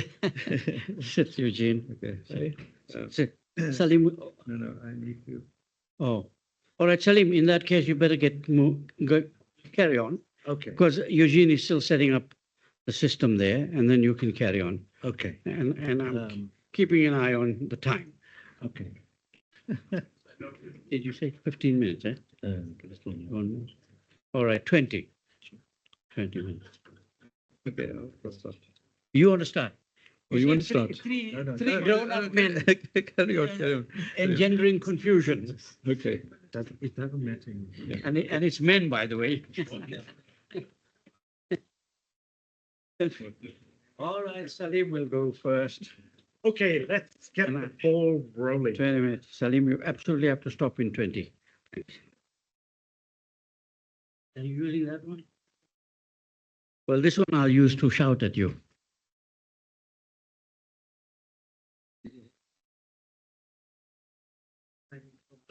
Yes, ma'am. 5 minutes ago. Okay, all right. You know, there are many people here who are involved in different organizations around Palestinian solidarity, and many people online as well. And this past year, there have been so many activities. There was a march in Cape Town not too long ago of about 60,000 or more people. We've had lots of other marches and events, cultural events. So a lot of people can be doing what I'm doing here. But I just want to go beyond the numbers. And the numbers are very stark. And I think most of the people here know the absolute unspeakable depravity, the violence, the carnage. You've heard about all the universities being bombed, over 400 schools. It's now close to 12,000 students who've been killed, 117 full professors, 880, Lydia, if she's around, health workers, many journalists, and I can go on and on. There's this prestigious medical journal, The Lancet, who believe that actually indirectly, through medical neglect, through starvation and famine, we might be getting already a number over 200,000 Palestinians killed.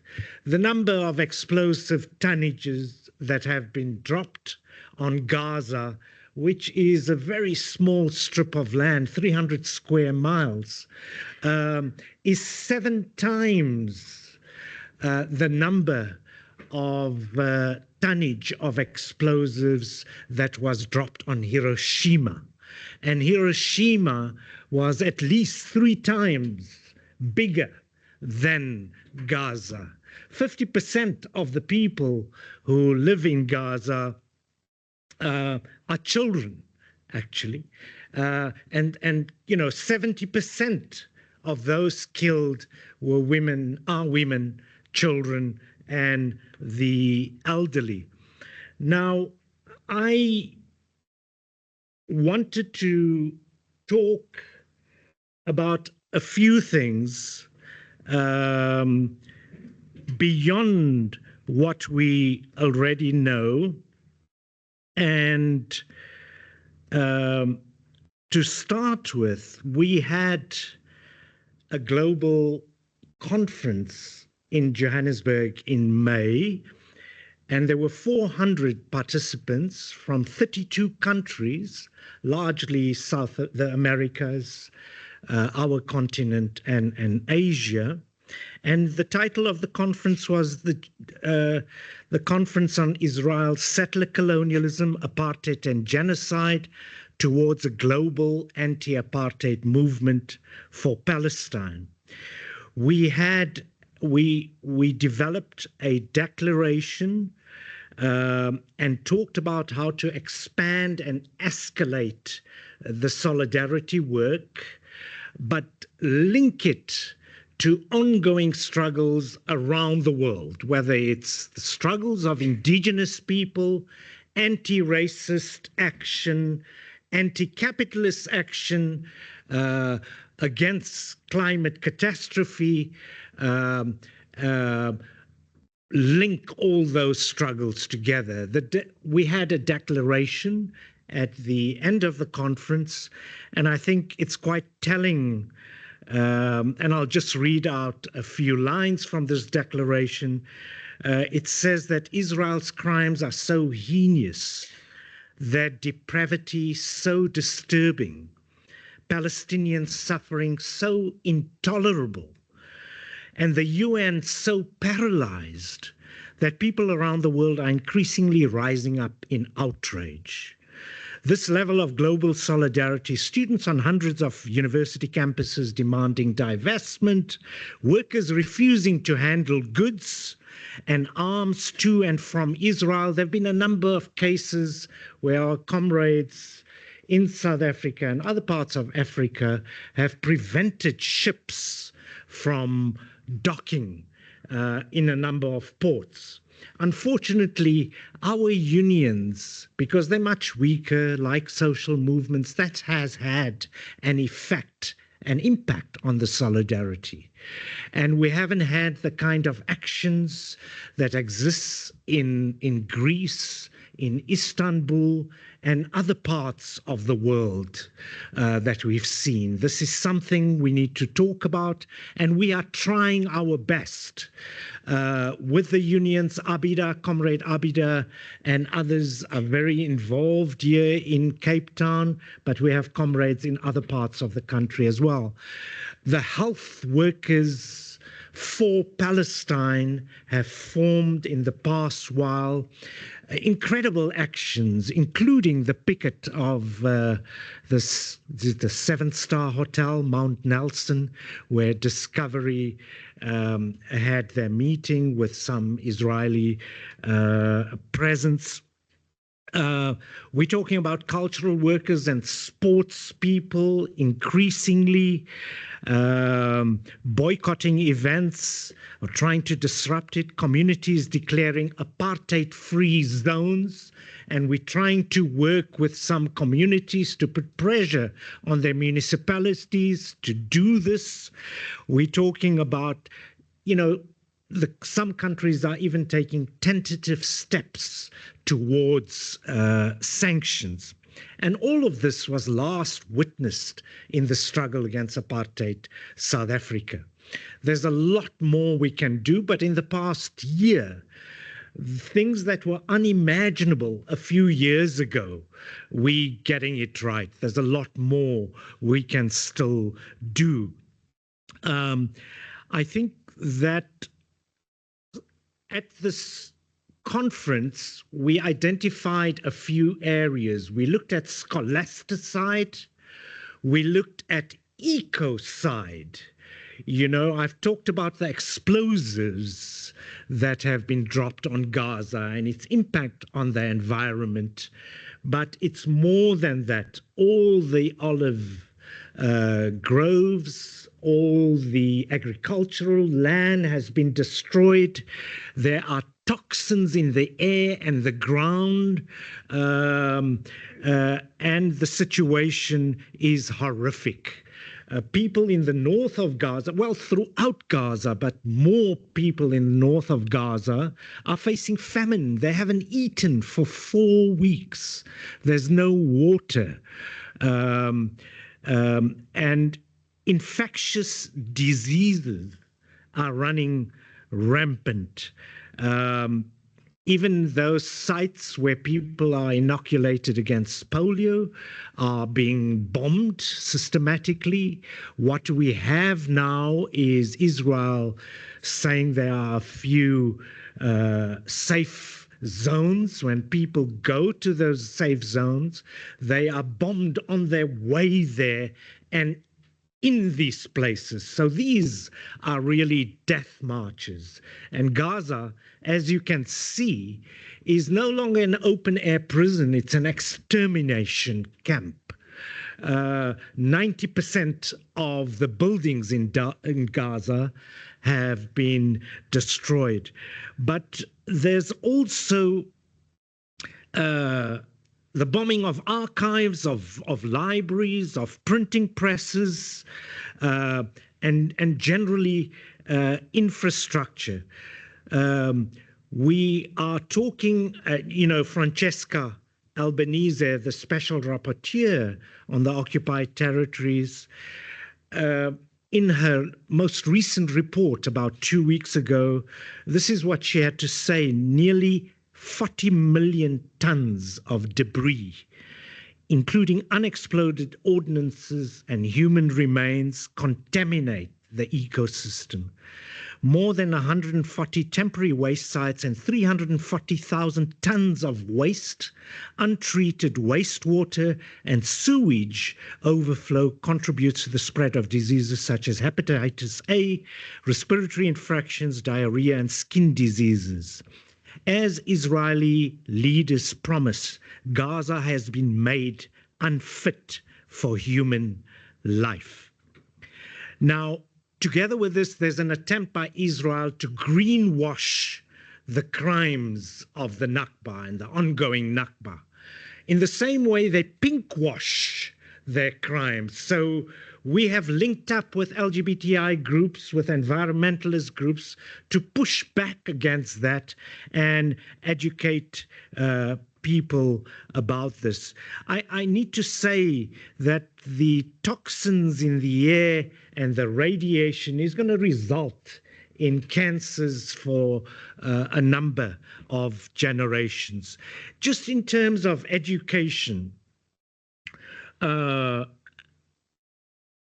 our colleagues in Palestine, occupied Palestine, and we are partnering with many of them. There's a group called the Right to Education, Sundus Hamad and Ghaid Hijaz, who are leading that. And this is what they say, and they quote Kama Nabulsi, who came up with this term scholasticide. They say the tradition, the scholasticide aims to counter the Palestinian tradition of learning. And this tradition reflected the enormous role and power of education in an occupied society in which freedom of thought posits possibilities, opens horizons, contrasting sharply with apartheid walls, the shackling checkpoints, and the choking prisons, recognizing how important education is to the Palestinian tradition and the Palestinian revolution. The Israeli colonial policymakers cannot abide by it and have to destroy it. The point is that the Palestinians, despite all these obstacles, and these obstacles didn't start from October the 23rd.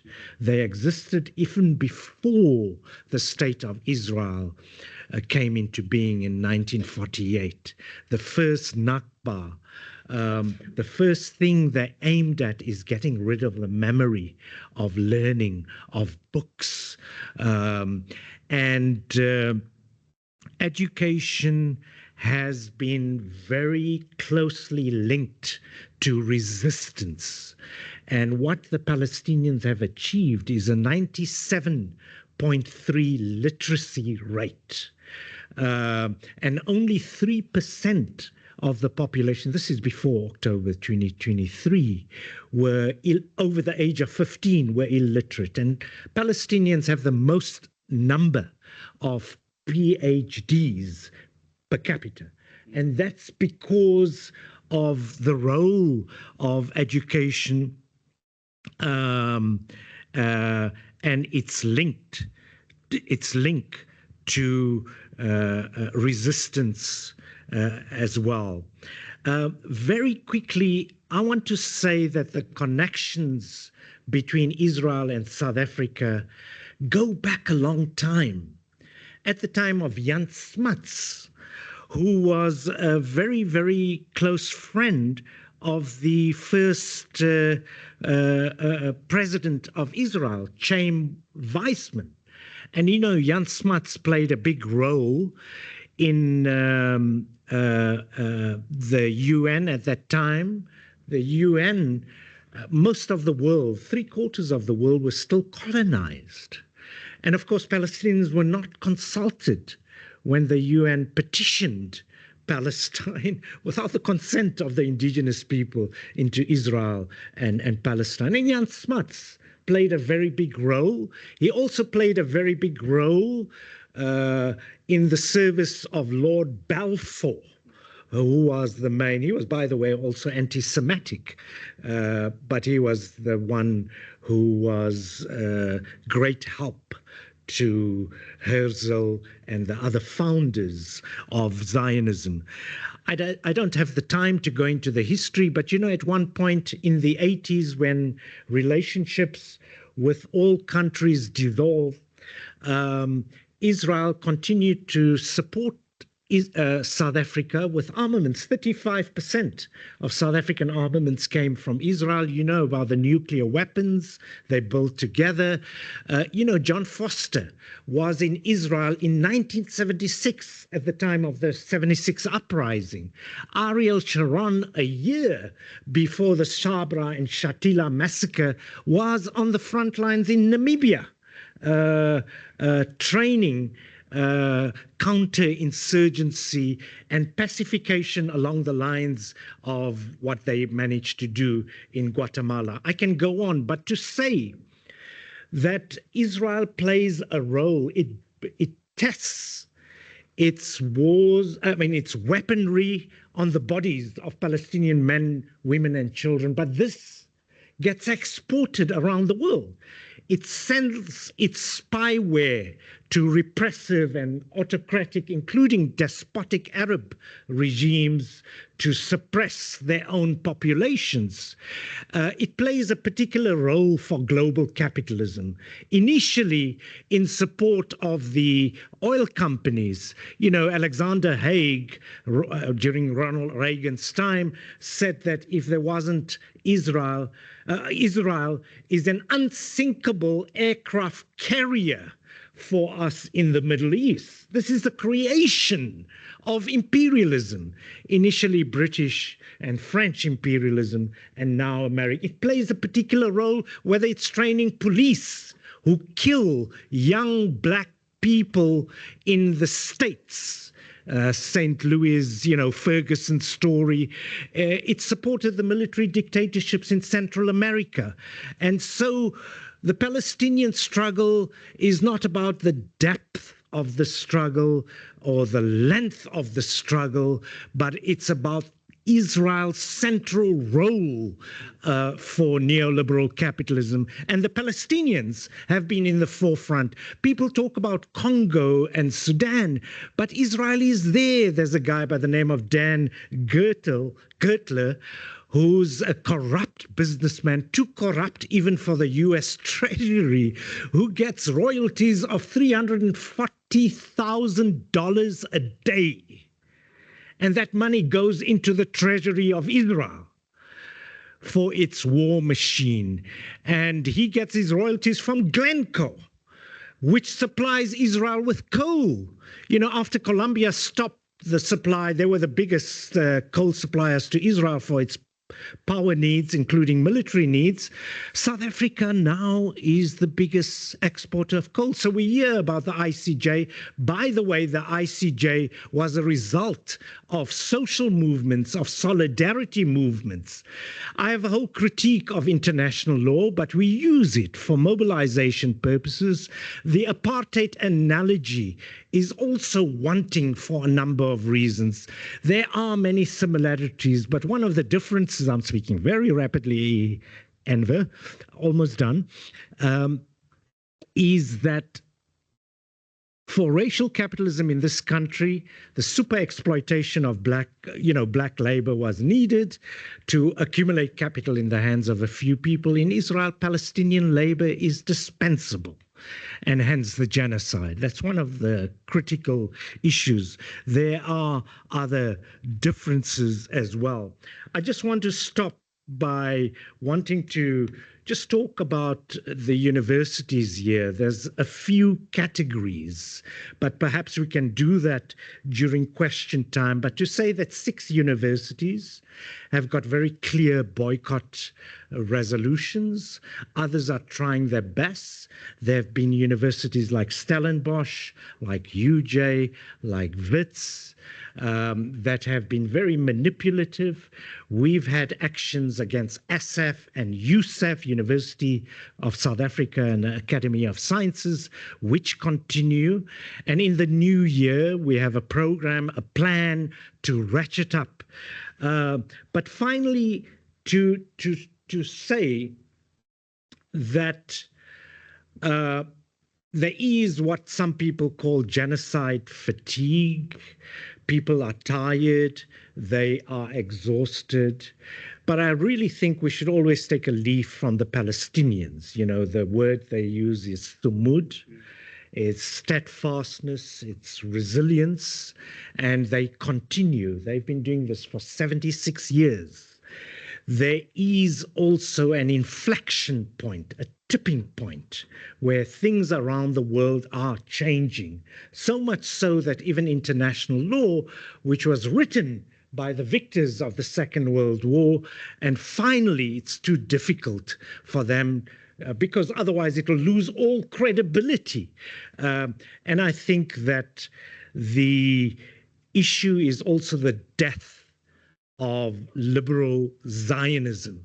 We were told that Israel is the only democracy in the Middle East, that it's just because of terrorism, etc. They have to be with security.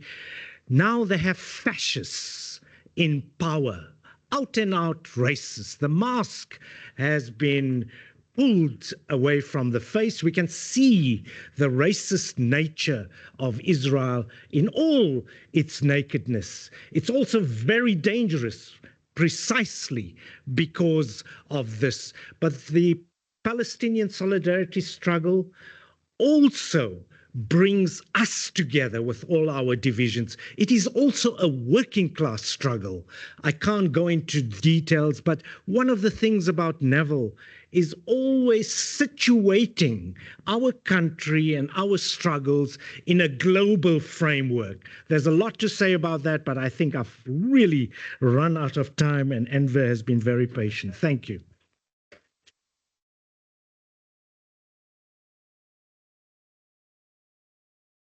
If you don't mind, while Eugene is getting ready, Enver, I've just chatted to the two people who will hold the last two sessions. So with your input, it's now 5, and I think there are 4 people on the last panel, and we just have to try to accommodate everyone. So Enver, we wanted to request that after Eugene's presentation, we take a very brief tea break.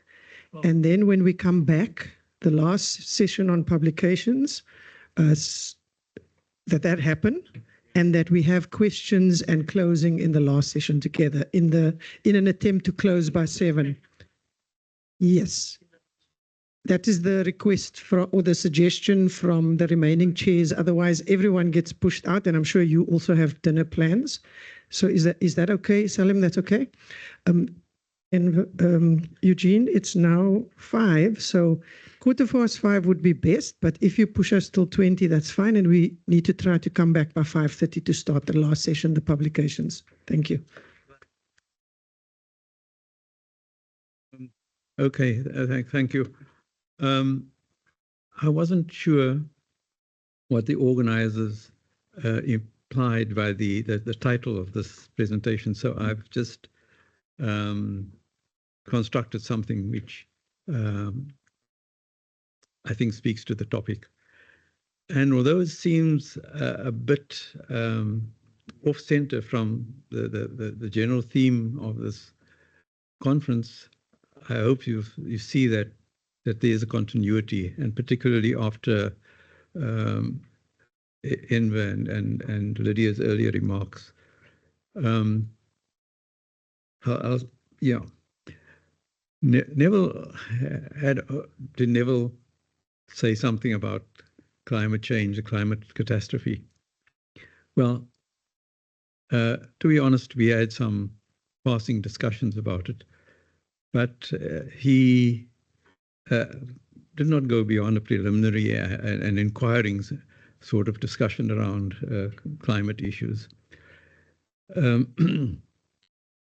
But he certainly was interested in the world, the totality of the existing capitalist system and the dominant economic power that the US, for example, has. So I want to start with putting the context to this, because the whole climate change discussions sort of start at the end rather than the beginning. So I think the root of it is, I think I can say assertively that the root of the climate catastrophe is the nature of the energy system, the global energy system, which has developed over more than a century and is based on burning fossil fuels to release the energy. That's coal, oil and its derivatives, petrol, diesel, jet fuel, whatever. And the energy is used for everything: generate electricity, households to cook food, to grow food, to produce industrial goods, and so on. You can't do without it. It's as essential as water is and food is to life. But before I get on to the next part of that story, I want to make the comment which is not often made in this context, which is that access to energy globally and in South Africa is extremely unequal. So the problem was created by the fraction of the global population that has access to this energy. And the poor, around 3 billion people, still don't have access to clean energy for cooking, for example. So every day they have to burn something with the health consequences. And in South Africa, well, 3/4 of a billion people globally don't have any access to electricity. So in South Africa, the figures are about 11% of the households, about 7 million people use highly polluting coal, wood, or paraffin for cooking. So they do it every day, and they suffer the health consequences of that. So it doesn't matter if the price of electricity goes up by 36%, because they don't use electricity. They can't afford electricity anyway. It matters, of course, to those who have to make the choice between food and electricity, or transport and electricity. Burning fossil fuels for energy is the main cause of greenhouse gas emissions. And I want to be specific with carbon dioxide, methane, and nitrous oxide. And one needs to be specific for reasons which I hope will become a little clearer in a moment. So these gases are released into the atmosphere, and the concentrations go up. Now, the presence of these gases in the atmosphere acts like a blanket. The energy from the sun penetrates through, but when it's reflected back from the earth, it's trapped by increasing concentrations of these gases. So that is basically the cause of global warming. It's like having a blanket over yourself. You'll get warmer because your body heat gets trapped under the blanket, and after a while you will feel warmer. So the planet is warming up because I'll come back to that point in a minute. This is a graph, and it's the only reason of carbon dioxide emissions over the last roughly 100 years, but more than that. And as you can see, over the last 50, 60 years, so basically post the Second World War, the concentrations have gone up rapidly. And you can track the burning of fossil fuels, the production of oil, burning of coal with this chart. And so these are that's the release of the CO2, the carbon dioxide, into the atmosphere. Here are the concentrations of carbon dioxide, methane, and nitrous oxide. I say the atmosphere doesn't lie because just to gather the statistics of how much is burnt and so forth, it's difficult and not difficult. The data is withheld, but measuring the concentrations in the atmosphere tells you it's been going up for as long as we've been talking about this issue, since the 80s, but particularly since 1992 with the Rio Conference. And we've had these conferences every year to say that, we must stop doing this. But the concentrations keep going up. In other words, the activity which releases these gases continues and, in fact, is accelerating. So the graph at the bottom right is the graph of temperature. The other objective measure, temperatures are going up, and as you can see towards the right, towards 2020 and beyond, there's been a rapid increase. And these are the reports you have of global warming. And the warming causes the change of the climate. The warming is the objective. How the climate changes, where you get the thunderstorm, where you get the drought, where do you get the floods. That picture, there's some uncertainty as to making those predictions. But the temperatures you can measure, the concentrations you can measure, and these are very many measurements that are brought together to form a single picture. Before I go beyond that, I want to say that the paragraph I skipped over was that in parallel to the climate impact of burning these fossil fuels, you have the pollution of the atmosphere, which causes about 5 million deaths a year, and in South Africa about 30,000 deaths per year. And coal mining and gas extraction displaces rural communities, disrupts the rural economies, pollutes the air, water, and soil, and causes premature deaths and disease. So that's the average global temperature is going up, but the temperature increases are uneven. That's just the average day and night, north and south, from pole to the equator to the Antarctica.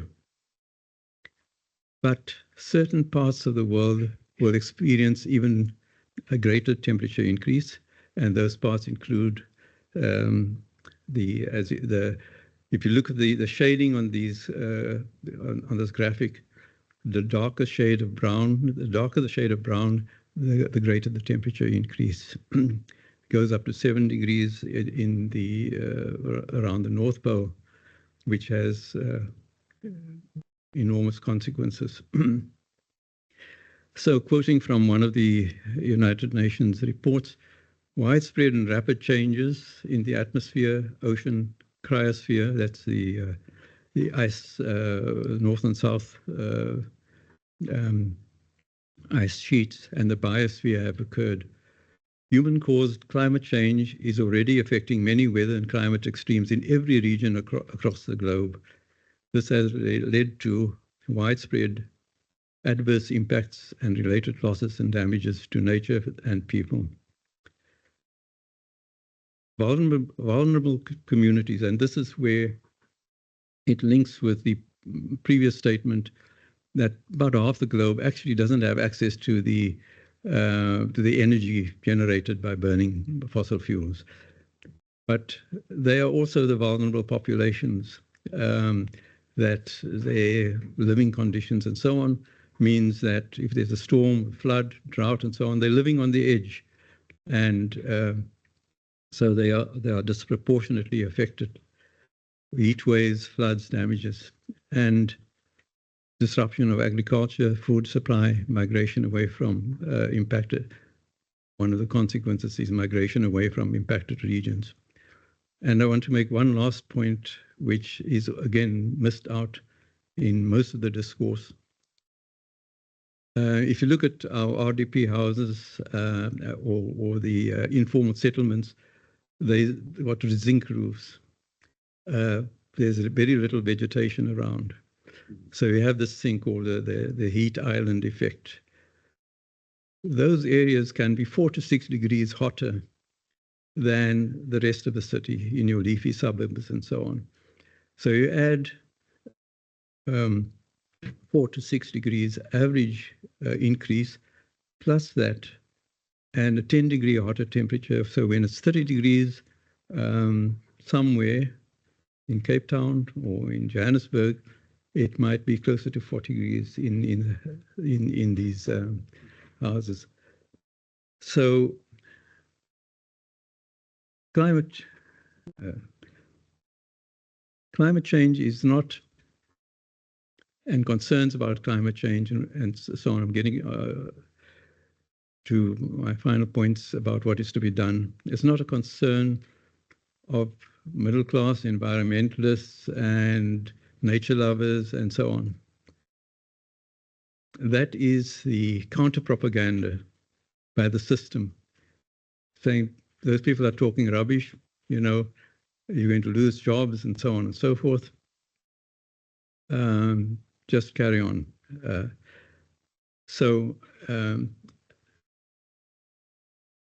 What should we do?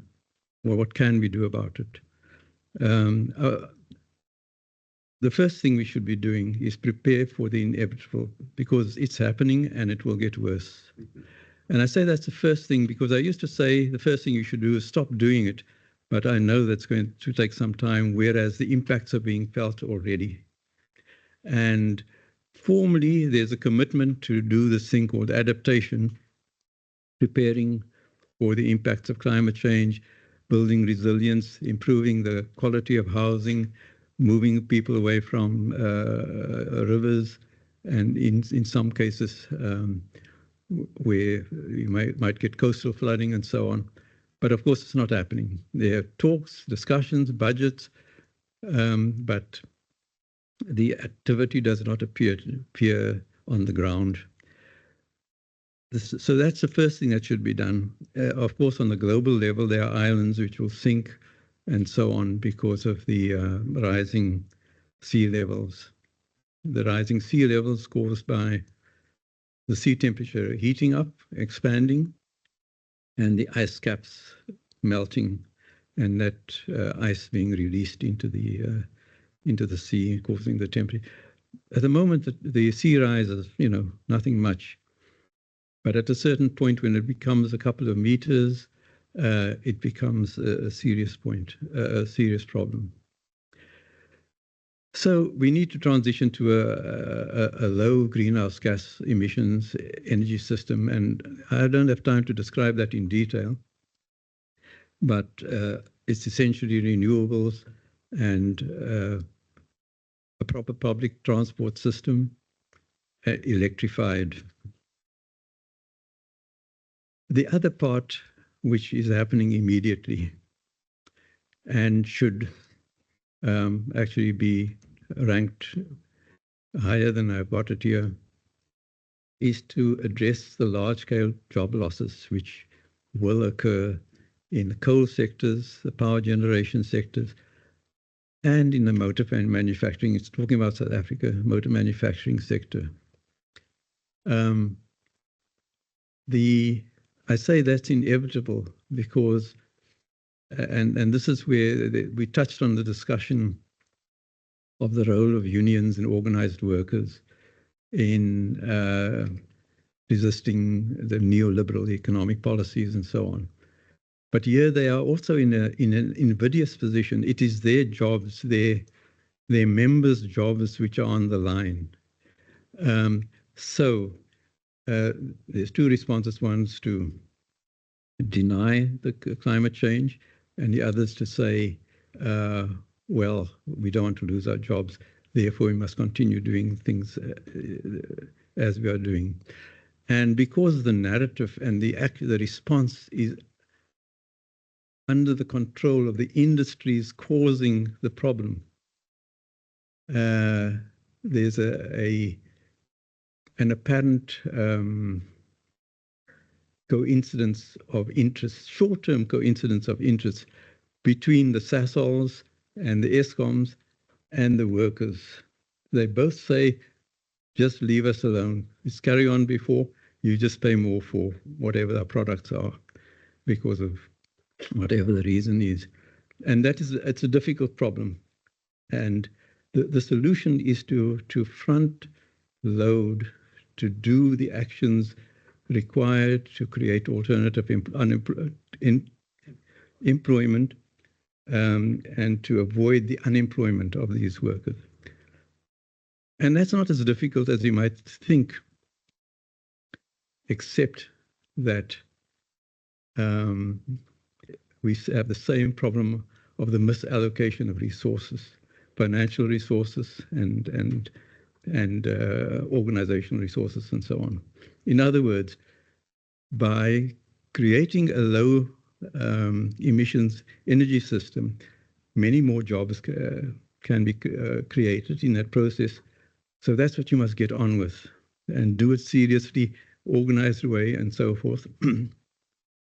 Instead, what is happening is globally and in South Africa, every effort is made to divert those financial resources away from where they should be deployed into doubling down on fossil fuel production, extraction of gas, coal, and so on. As my final point, is to learn from China. And this is where I come to Enver and Lydia's earlier points. On the left, there's a taboo on discussing certain things. China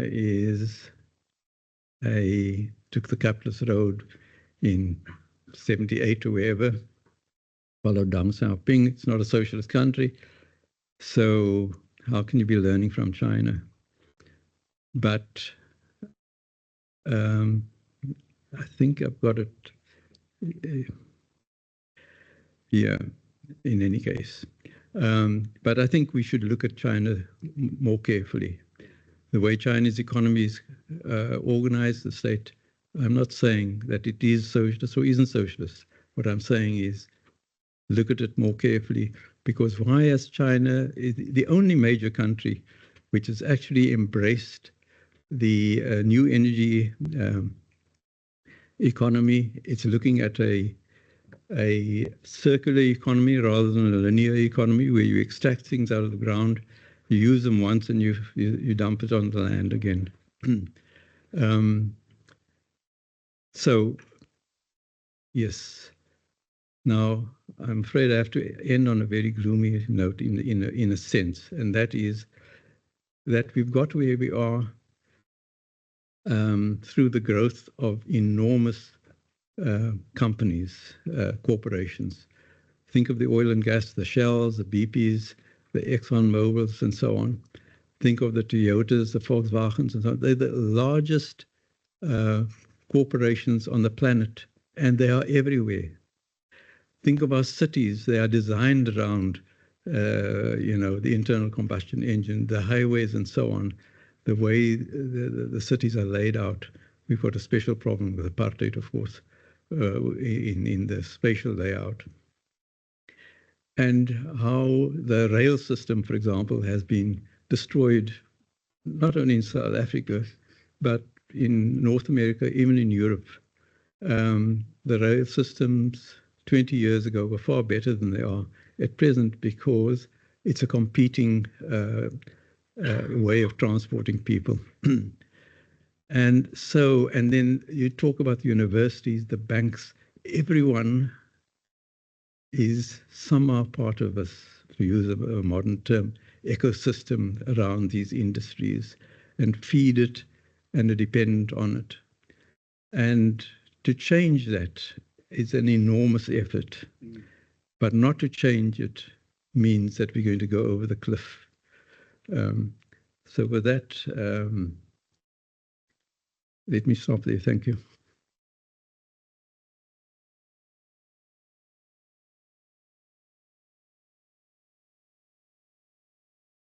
We have to go for, Jan, can I pass over to you, please? Thank you, Enver. Karim and Eugene, the questions for them will come after the last session. Am I right? Yes, so please, we see that there are many questions, but 10 minutes, there's delicious tea outside. You can't bring your teacups in here. Please grab and eat one little thing. It's very delicious, so don't pile your plate. Just one little thing. Run to the toilet, and we're really going to start in 10 minutes, so please try to be back. Thank you, Salim. Thank you, Eugene, Enver.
Okay, hi everyone. We're going to start the next session.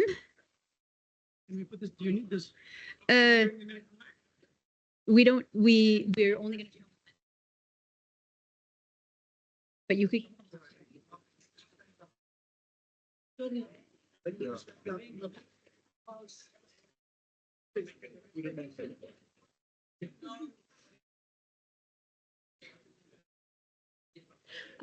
Okay, so we're good online too? Okay, cool. Yeah, right there. Okay, all right. Welcome to the 10 p.m. session. We have an hour, or had an hour, to share 3 that's turned into 6 publications on important research that speaks to the histories and pressing questions at the heart of the collective work that's being discussed today. And as Selby said earlier, you can't keep the book to yourself. So I'm going to briefly introduce the speakers and the publications. Might seem like it's chronological order in terms of when the projects were taking place and the age of the speakers, but actually we're going to challenge the idea of linear time and lean into the well-known phrase that comes up around the continent. They have the clock, but we have time. So we're going to mess with time a bit across generation and across histories and the present and the future. So the first publication that we're going to be celebrating and hearing about today, and just to say, really, it's going to be brief on each of these, and we encourage you to go and read them. So the first publication is this. It started off as an MA thesis on LACOM, written by Marcus Solomon, and it's called The Labor and Community Education Project, LACOM of the South African Committee for Higher Education, SACED. And this was, the SACED Archiving Project contracted Asher to work on retyping it out and editing it, and it's now up on the website. So you can go to publications and you will see it's there, and you can download it and read it. It was 1990s thesis in process, which Comrade Uncle Marcus worked on 15 years after completing his BA, which he did while he was incarcerated on Robben Island. And his honors degree while he was under house arrest after that. And it was written 11 years into his work at SACED.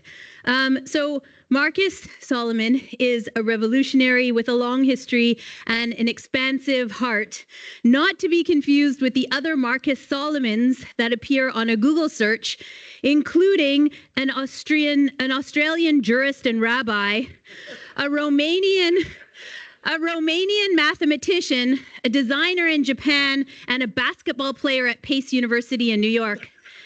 This is what happens when comrades refuse to conform to the requests for bios.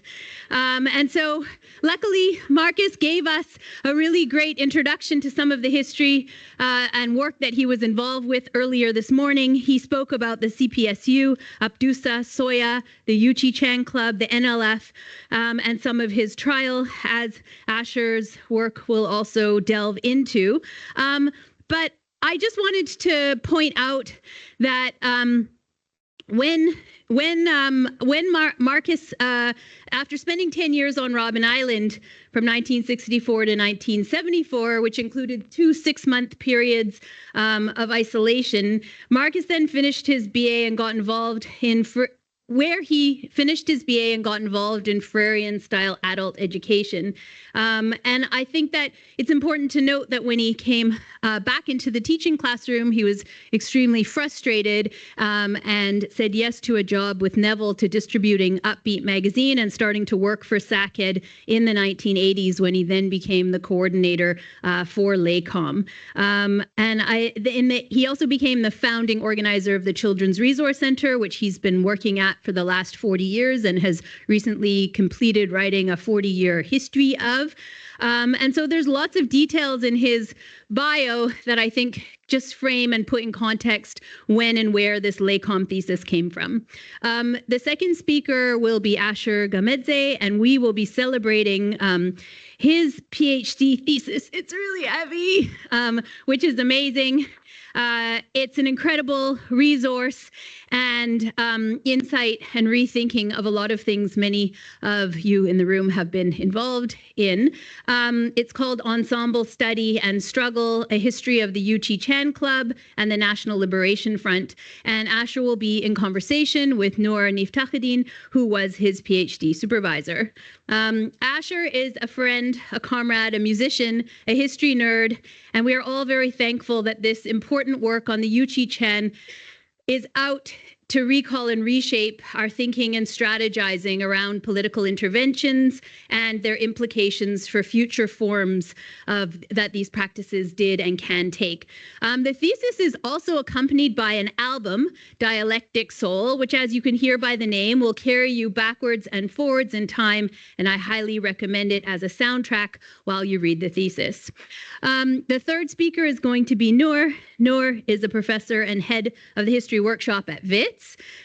He researches popular insurgent histories, public history, youth politics, and local history, and he spearheads many urgent political and public history initiatives, including, as you saw today, working on the SACED archiving project. Noor is much appreciated for all of his behind-the-scenes, unglamorous grunt work in so many institutions and organizations and collective public history projects, and for subversive, hard-headed, big-hearted, eccentric activist students he supervises, like Dr. Gamedze here. The third thing that we'll be looking at is a piece that Asher and myself and our comrade Nashilangwe Shipwe Mushanja put together.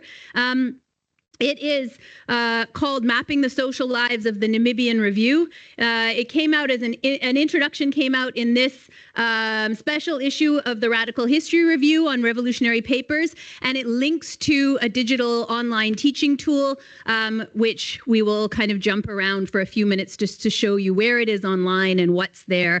And it highlights a lot of the work that Neville and his squad were doing and the ways in which we try to continue to use that work now. I do want to flag 3 other publications that are relevant to the conference that came to our attention only after putting the program together. A book by Crane Soudine, Charlotte Fisher, and Michael Cross and Peter Calloway, just out in 2024, called A New History of Formal Schooling in South Africa, 1658 to 1910, An Education of Contradictions. And there'll be a launch at the School of Education early next year. As well as a book by Doreen Musson called Tested by Fire, Neville Alexander, and it's a biography that will also be launched at the School of Education early in the next year. And thirdly, I want to point out the MA mini thesis, which was just submitted for examination by Tammy Lee Lakay, called Speak Magazine, The Gender Dimensions and Impacts of the Work of the South African Committee for Higher Education, SACED, from 1982 to 1994. Congratulations, Tammy Lee, and we look forward to hearing about it at next year's conference. So I hand over to Uncle Comrade Marcus on LACOM. Thank you, Connie, for that. Comrades, friends, yeah. The first point I want to make is that Inver says he can't see you. Maybe do you want to stand? Oh, sorry. Fine. I don't have a problem standing here.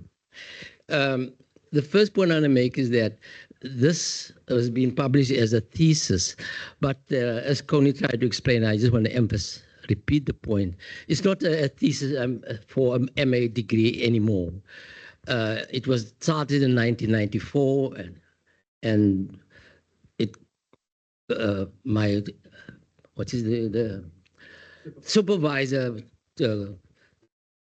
Grossman,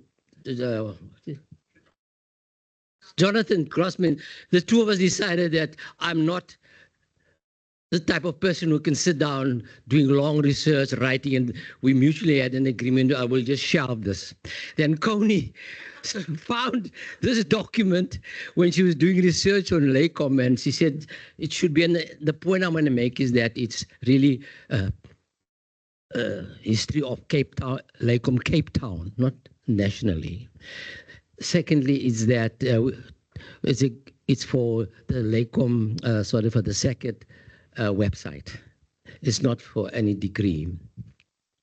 I have two people here who was part of the LACOM team in Cape Town. Mercia Andrews, Derek Naidu. Anybody else? No. There was also a national LACOM team. There's a LACOM project, a labor and community education program within SECIT, was a national program. And at one stage, I don't know if he was the first national coordinator, was Enver Motala. No, Enver? He was the first national coordinator. When I started writing, it was also because of my desire in having discussions with some of people to really capture what I thought was a very important experiences for me. Mercia can speak for herself and Derek, but it was also, and I want to just say that SECIT gave us the opportunity to really test our ideas about who are the teachers, who are the learners, etc., etc. Of course, I do make mention that on the island, we actually had a very vibrant, and that history must still be written, on a literacy program from preschool to primary school to up to post-matric level. And there we learned all the stuff that people speaking about language, we learned there. We had, for example, how many minutes do I have? 6. Oh my God. Okay, sorry. Yeah, this is about mother tongue. When communists wanted to start the learning, it was agreed we're going to do English. Within a few years, not even a few years, 2, 3 years, we decided no, because English is a very foreign language. It's also a very complicated language. So we decided, in fact, the communists decided, let us do mother tongue. Of course, with a bit of prompting. And with the learning process, just took a third of the time, if not less, for people, the communists, to read Xhosa, Sotho, Zulu, and Afrikaans, because these are phonetic languages. For example, I speak a little Xhosa, I come from the Eastern Cape, etc., etc., and I mix it quite a bit. So this thing about mixing is not like foreign, you mix, hey, when, whatever. The thing is,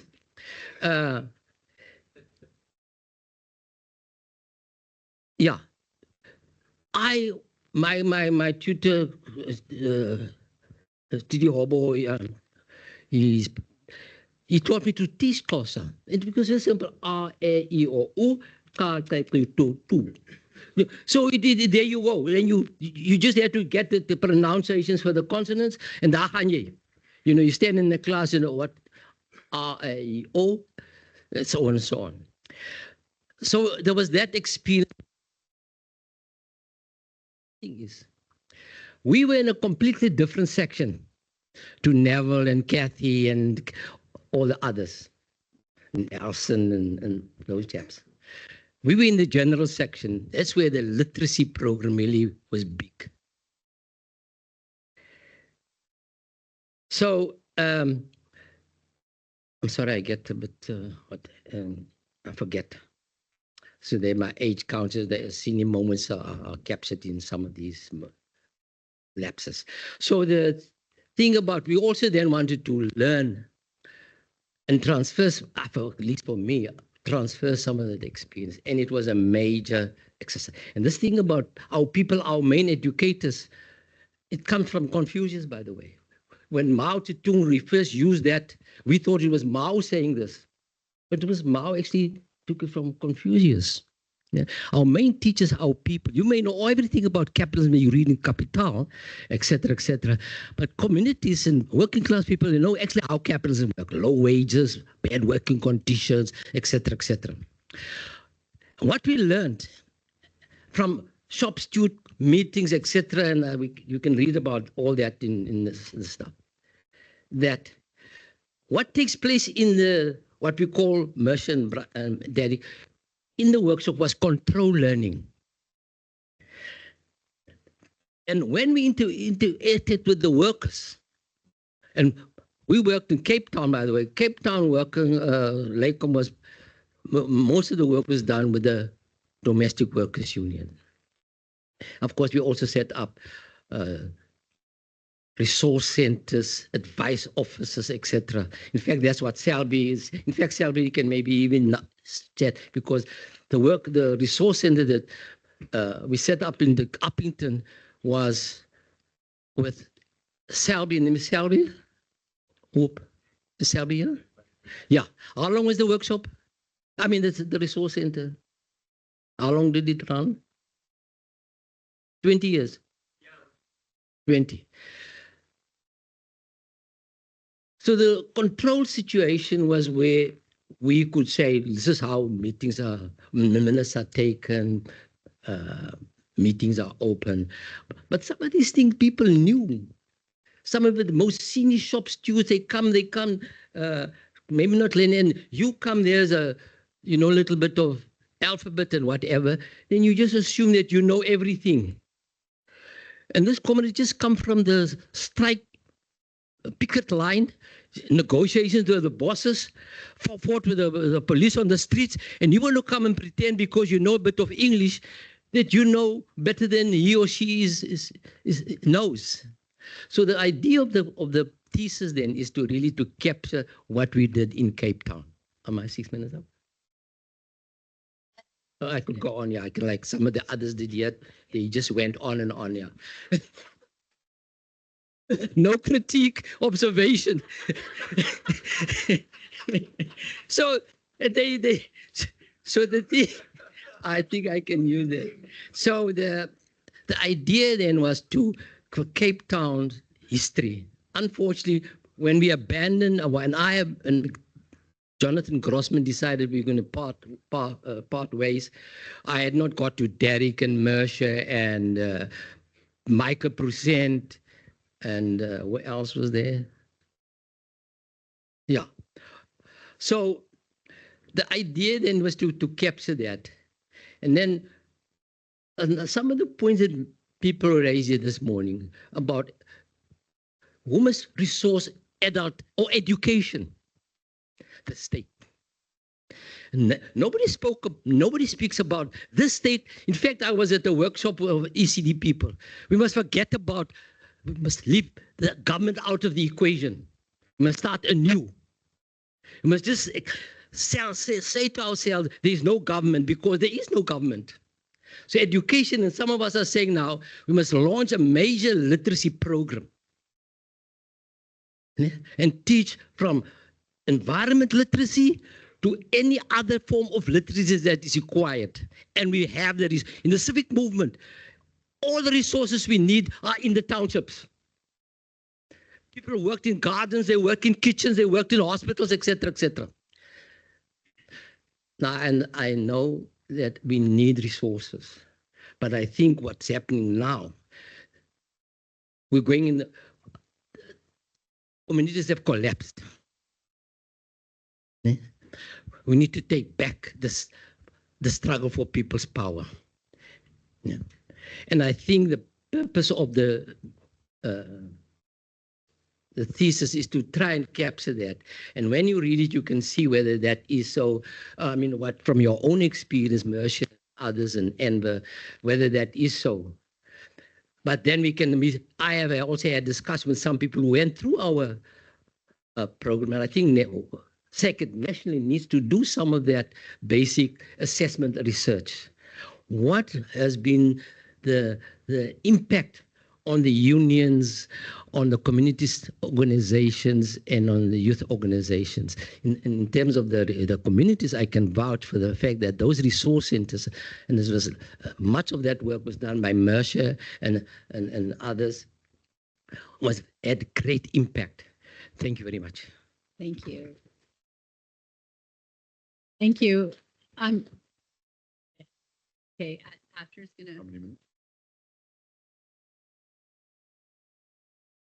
Hi, everyone. I had the great privilege of working on typing up and editing Marcus's draft thesis into, well, a publication. So kind of a